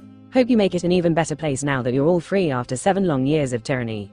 Luffy discreetly eyed Nami and noticed the slightly wistful look she had. She was probably thinking about Kokoyashi, as her island definitely had some similarities to Clockwork Island too. Just a bit more, Nami, and you'll be free like these people too. Hey Luffy, Anne said, coming up to him along with Balloon. We didn't get to spend much time, but thank you so much. Not only for being my guardian angel, but also for having a hand in changing Liz's mind. She hugged him tightly and Balloon wrapped his wings around him too, and Luffy accepted that he was the guardian angel, not seeing much of a problem with it. She moved on to Nami and the others next when Silk's mare came up to him. Luffy, he said, pointing at Silk, take her with you. You're still on about this, you stupid old man. Silk snapped, just shut up. I'm not leaving you all. Silk and the mayor still seemed to be arguing over the same issue and Luffy sighed. You're really not gonna just demand her to join? Zoro asked, a bit shocked. No, believe me, I want to kidnap her and take her along, but, he sighed, she doesn't have even the slightest interest in going out to sea. That's right. Silk nodded at Luffy's words and turned to the mayor again angrily. Apparently, he knows me better than you do. But you want to learn more and innovate more things. Don't deny that. Well, I do, but I can do that by staying in our town too. Luffy sighed, growing tired of their bickering, and offhandedly made a comment. Maybe you can just shift here. What? You did say your town got attacked a lot, didn't you? So, you all can just move here to Clockwork Island. That way, Silk can join the scientists and do research here, while you all can be safe too. Silk and the mayor both stopped their bickering. Huh? Yes, that would be great. Lestrade interjected, now that the pirates are gone, our population will reduce a lot. So, we'll welcome your entire town to stay. Yes, I would like to get your opinions on more things too, Chrissy added, addressing Silk. You really have a bright and innovative mind.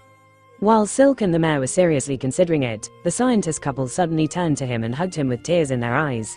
Thank you so much, for not only giving us our freedom but also giving our son back. I did what now? Luffy asked, confused. They wiped their tears away as they let him go and pointed at Akisu. He's our son. Huh, really? Apparently, Akisu nodded with a blush as his mother caressed his head. Yes, that's why I wanted the tyranny of the Trump siblings to end, Boruto said with a smile. I knew his parents were somewhere on the island and wanted to reunite him with them. Ah, okay, Luffy nodded, wondering if this was a major plot point in the movie, but shrugged, accepting it, saying goodbye and moving on. Zoro and the others were saying goodbye to Ellie, who had come out, so he grinned and went to tease her. Hey shorty, you better have grown the next time I see you. I'm not shorty. Ellie stomped her foot, puffing her cheeks out, and again, everyone who saw her thought she was really cute. She jumped on him and pretended to beat his chest, but was actually getting one last hug in, and Luffy, realizing it, squeezed her tight in a bear hug. See you on the Grand Line, kiddo, HMPH. I don't want to see your face ever again. Luffy ruffled her hair before passing her off to Nami and Makino, who squeezed the life out of her too. He then stood in front of Liz, who looked challengingly at him. We'll leave this island in a couple of days and immediately head to the Grand Line. See you there. She held a hand out and Luffy grinned, taking it, and they shook. Her other clones popped out too, except Bombi, who wasn't allowed to come out completely. Just her head was sticking out of Liz's neck like a second head, which looked a bit freaky. Goodbye, Luffy, I'll think of you every day. Bombi cried, and he just patted her head, saying goodbye. You know, we didn't determine who the dominant doppelganger is in the end, Liz said as they all stood ready to leave. I am. Nami, Silk and Anne snapped in unison, before glaring at one another. Alright, that's it. Anne spoke up first, we're deciding this before you leave. It's easy, Silk smirked, I'm the strongest physically, so I'm the dominant one. Hell no, Anne snapped, we should decide by who's the cutest, so it's obviously me. No, we should decide by who's the smartest, that's obviously me, Nami snapped, and even if we went by who the cutest one is, I win that too. Like hell you are, I'm the smartest one here, Silk snapped. And I'm the cutest one here, Anne snapped. No, I am, Nami snapped. Oh please, says the girl who believed her daughter time traveled from the future, Silk smirked. Yeah, you're so gullible. Anne laughed. That's when Luffy is involved. Don't include that, Nami snapped. The two, however, kept laughing at her, making her snap more. Alright, that's it. Nami brought her shock staff out. A fight it is then. Winner is the dominant one. Fine by me. Silk smirked as the retractable blade in her arm popped out. That's not fair. You two have weapons and I fight with Balloon usually, who is injured right now. Everything is fair in the Great Doppelganger Wars. Silk christened the name of the battle between them. Don't just name it. The other two snapped. The others who were watching the fight with amusement had a different name for the fight between them, the Snapping Wars. Ellie suddenly interrupted the three by jumping in between the three and proudly declaring, I'm the cutest here. Don't butt in. All three snapped at her, making her flinch. Poor Ellie's eyes teared up and soon, huge teardrops started rolling down her face before she started wailing, "Wah, you meanies," and ran back inside Liz. The three doppelgangers looked at her pitifully for a second, but they soon went back to glaring at one another. And that was the last straw as people finally stepped in to stop them. Okay, that's enough. Luffy grabbed Nami and hauled her over his shoulder like a sack before going to the elevator. Liz grabbed Anne and pulled her back, and the mayor held Silk back. Stop. All three snapped, we're not done yet. Yes, you are, Luffy chuckled as he pushed the close button on the elevator while Nami started to bash his head and trying to wriggle free. Bye guys. Nami caught the other two's eyes and they all nodded and yelled at the same time, this isn't over yet, before the elevator doors closed. Silk and Anne glared at each other for a second before Silk said, doesn't feel right to continue the war without all participants present. Agreed. Truce until we all reconvene then. Truce, Silk nodded before both smiled, becoming normal again. Your arm is so cool. I heard you can switch weapons on it. Yep, show me. Sure, follow me. The two chatted away happily while the rest watched them with a sweat drop while Liz tried to console the crying Ellie. From then on, if only 2 of the 3 participants of the Snapping Wars met, things would be pleasant and amicable, but if all 3 were present in the same space, things would get ugly. Part 3a, N, very short part. Makino walked out of the cabin drowsily rubbing her eyes and saw that the sun had just risen. She yawned, taking in and appreciating the peaceful scenery, but froze when she saw Luffy sitting at the bow of the ship writing something in a notebook with a couple of files strewn around him. She slowly walked up to him, wondering if Luffy was writing an official logbook when Luffy noticed her. Mornin', are you writing a logbook? She asked incredulously. That's too troublesome. Luffy denied it before giving her the notebook. It's a gift for someone. Makino curiously went through the notebook and her eyes widened with shock before she looked at the open documents around him. So this is what you do with all the documents you steal from every marine base we come across. Yeah, what are you going to do with this? Give it to someone, I guess. Not sure who yet, but I'll figure it out. Makino slowly closed the book as she stared at Luffy with confusion. What is it, Makino? Luffy asked seriously. Ever since we started, you look like you want to tell me something, but you never do.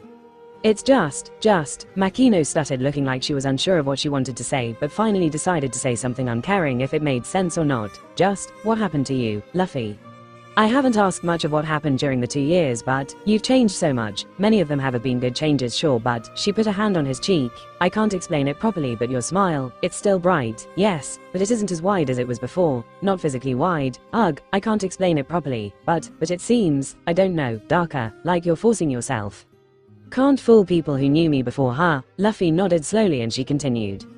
You don't eat as much as you did before, and at one point during the celebration back at Fuchsia, you just stopped. Like you were eating one moment and the next you got this sad look on your face and just stopped eating. That genuinely terrified me. Luffy sighed when he saw that she was about to start crying, so gently patted her shoulder to calm her down. Is that why you came with me? Yes, Makino nodded as she wiped away her tears. I wanted to ask what was happening with you, but you suddenly announced that you'll be leaving. I had no choice but to come with you. I see. Well, they were suddenly interrupted when Zoro cleared his throat and they both looked towards the mast and saw him awkwardly pretending to be asleep. He heard the whole thing until then while Nami was still sleeping inside the cabin. Luffy chuckled, standing up. Let's move to the dinghy. Someone needs their beauty sleep. Zoro's hands twitched and his brows furrowed slightly, but he had to act like he was sleeping, so he didn't react. He slowly opened an eye after a few minutes and saw Luffy and Makino get into a dinghy they had tied to their boat and drift far enough so that no one could hear them. Makino had decided to go back to her home island and Luffy didn't want to visit it again, so they had brought along the dinghy so that they could drop her off close to it. Luffy's smile is dark and forced. Zoro would have scoffed at that if someone other than Makino had said it, because Luffy had the widest, happiest, and most carefree smile he had ever seen on a person before, but if someone close to him like Makino said it, then there had to be some truth to it. He sighed, wondering if this was gonna cause some problems, but didn't give it much thought as he drifted off to sleep.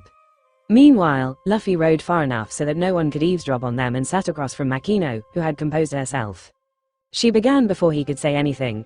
I thought that your journey would have been a lot different, you know, no exact plans of what you're going to do except to gather a crew and head to the Grand Line, but it has been so different. You've already picked your crew, somehow without even him knowing, which, by the way, is a whole other mystery. You have plans, you have enemies already, you taunt people like Sengoku, you're doing this. She pointed at the notebook. You have goals other than becoming the Pyra. Okay, relax. Luffy cut her off when she started becoming hysterical. To be honest, I'm a bit peeved myself for that. A part of me wishes I could go on my journey with no plans, no idea of what's out there and be surprised by everything, but I can't. It's honestly a contradiction of emotions of hating my knowledge and loving it at the same time because I can do so much more, and my smile being forced. Yeah, it's true. Sometimes, it happens, I have so many things running in my mind that it's sometimes a bit overwhelming, and I mask it with a smile. He saw that she was looking confused, so sighed. Guess it won't make sense unless you know the full story. What's the full story? You'll have an existential crisis if I tell you. An existential crisis? Yeah, I don't care. Just tell me. Well, alrighty then. It all started 2 years ago after I kinda sorta died. Luffy began without any warning and Makino became the first person to learn of his secrets. A few hours later, Luffy was leaning against the side of the dinghy while Makino was lying down with her head on his lap in a daze. She had said, I need to lie down, at one point during his story, and had been that way ever since. So, you have 22 years worth of memories and experiences of another man who lived in another universe, which is very different from ours, and on top of that, we were all characters in a comic book there. And you met a higher dimensional being, basically, a god. That's like the 5th time you've repeated the same exact words, Makino. Well, forgive me for taking time to process a bombshell revelation like this. She okay, take your time. Makino sighed deeply and took a few more minutes to come to terms with everything. So, you already know things that will happen to you for up to 2 to 3 years from now. Yeah, so that's why you look so bored sometimes. That's partly it, yeah, but I'm also bored of this place, you know. The Grand Line is so much more amazing than anything I had ever imagined before, and I can't wait to go back there. This East Blue Sea in contrast is kinda boring. I see, and the reason you don't eat as much now and your smile's being forced. Luffy sighed. It isn't just one thing. I get worried sometimes about so many of my crew and friends who are in trouble right at this moment, and I can't do much for them until I get there. Sometimes I want to give up and go on a completely different adventure. But at the same time, I don't want to. I already know that the One Piece definitely exists and also know some clues as to what it could be. So a bit of mystery is gone. I sometimes see news of other supernovas, my rivals basically, in the newspapers and feel like I'm cheating. I also sometimes feel like I'm manipulating people, like Kobe for example, because I know exactly what to say to make them react a certain way. Luffy went on a long rant about things that were bothering him, and Makino realized that for someone like Luffy who enjoys mysteries, having foreknowledge was like a curse. Before she could pity him though, Luffy shifted his tone to a happy one and started listing the things he loved. At the same time, I'm so glad I have this knowledge. Sure, it spoils some stuff, but reality is just so real. Take Nami for example. She has this cute dimple whenever she smiles.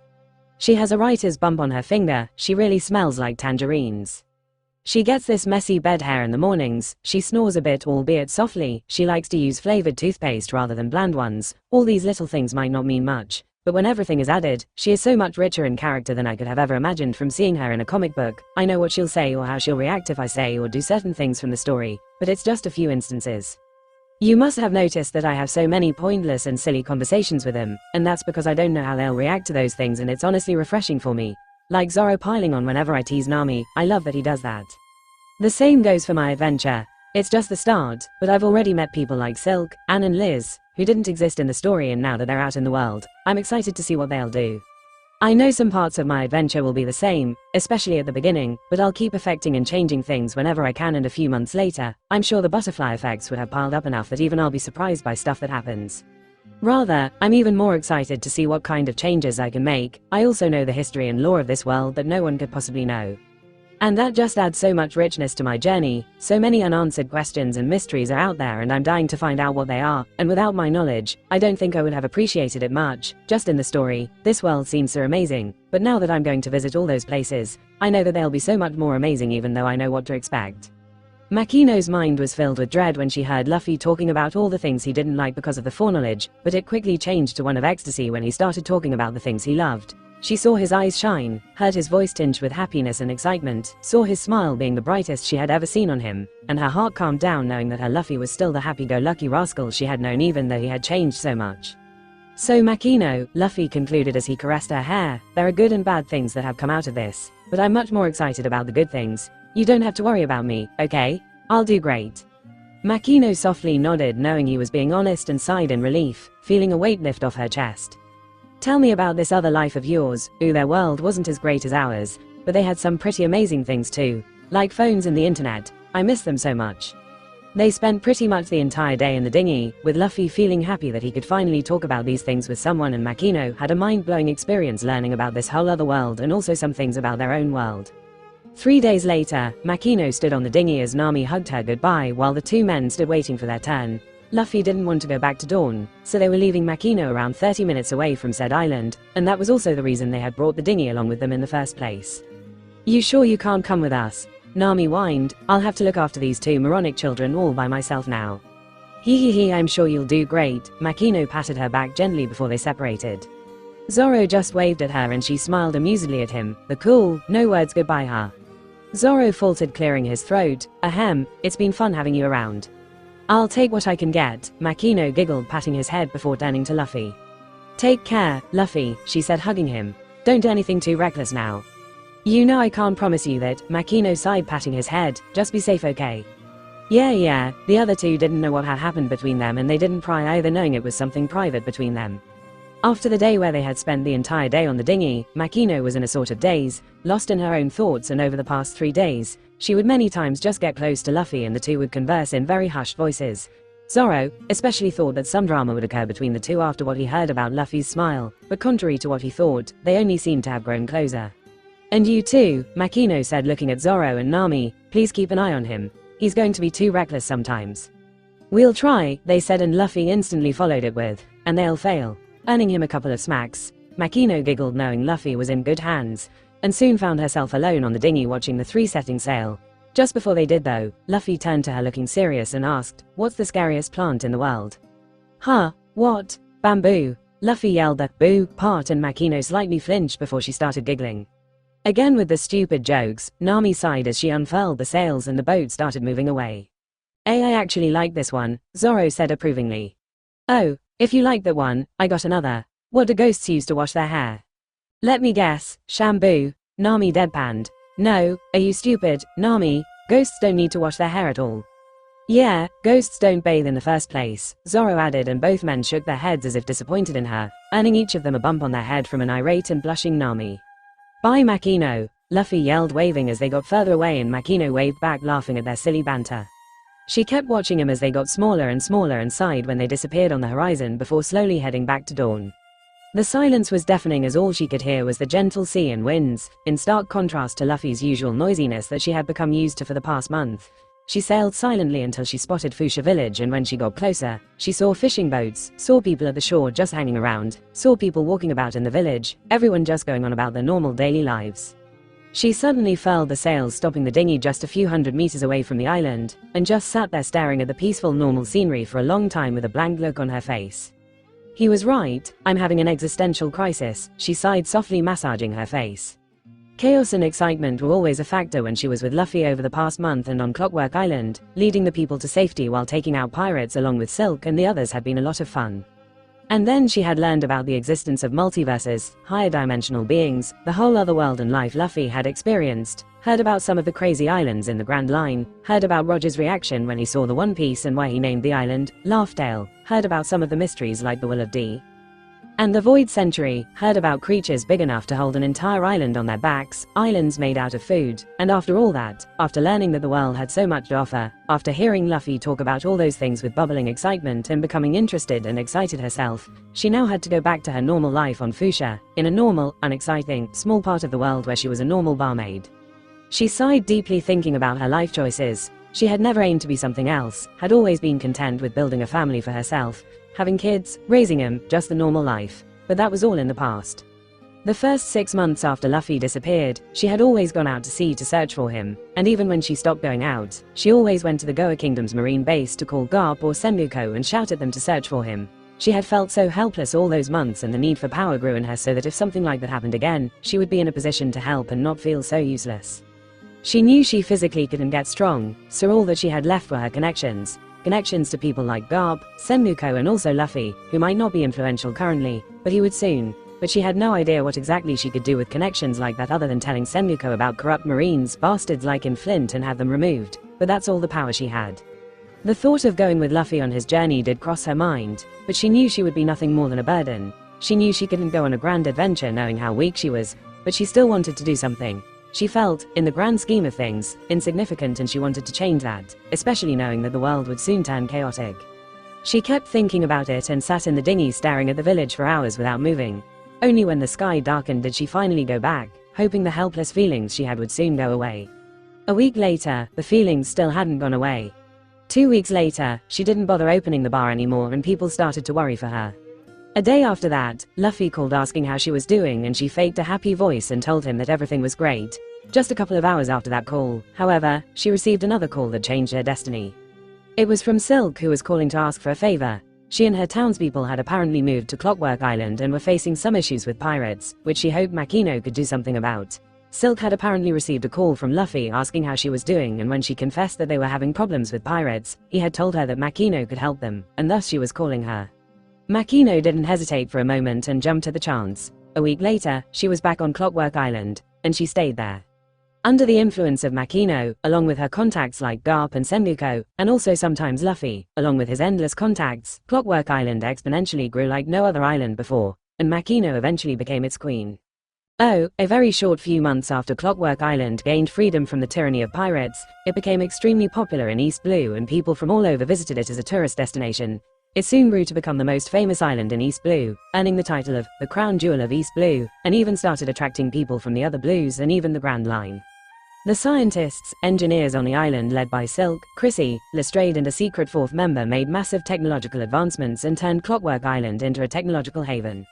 A few months later, a major event involving pirate Straw Hat Luffy and a certain Float Devil Fruit user caused Clockwork Island's fame to skyrocket, and it gained titles like the Technological Haven of East Blue, the Grand Line-esque Island of East Blue, the Impossible Floating City, Ally of Amazon Lily, Land of the Dragon, and a few more official titles. And in small secret circles, there were rumors that the island was an ally to the revolutionaries and was also pirate Straw Hat Luffy's secret base, but these were never confirmed.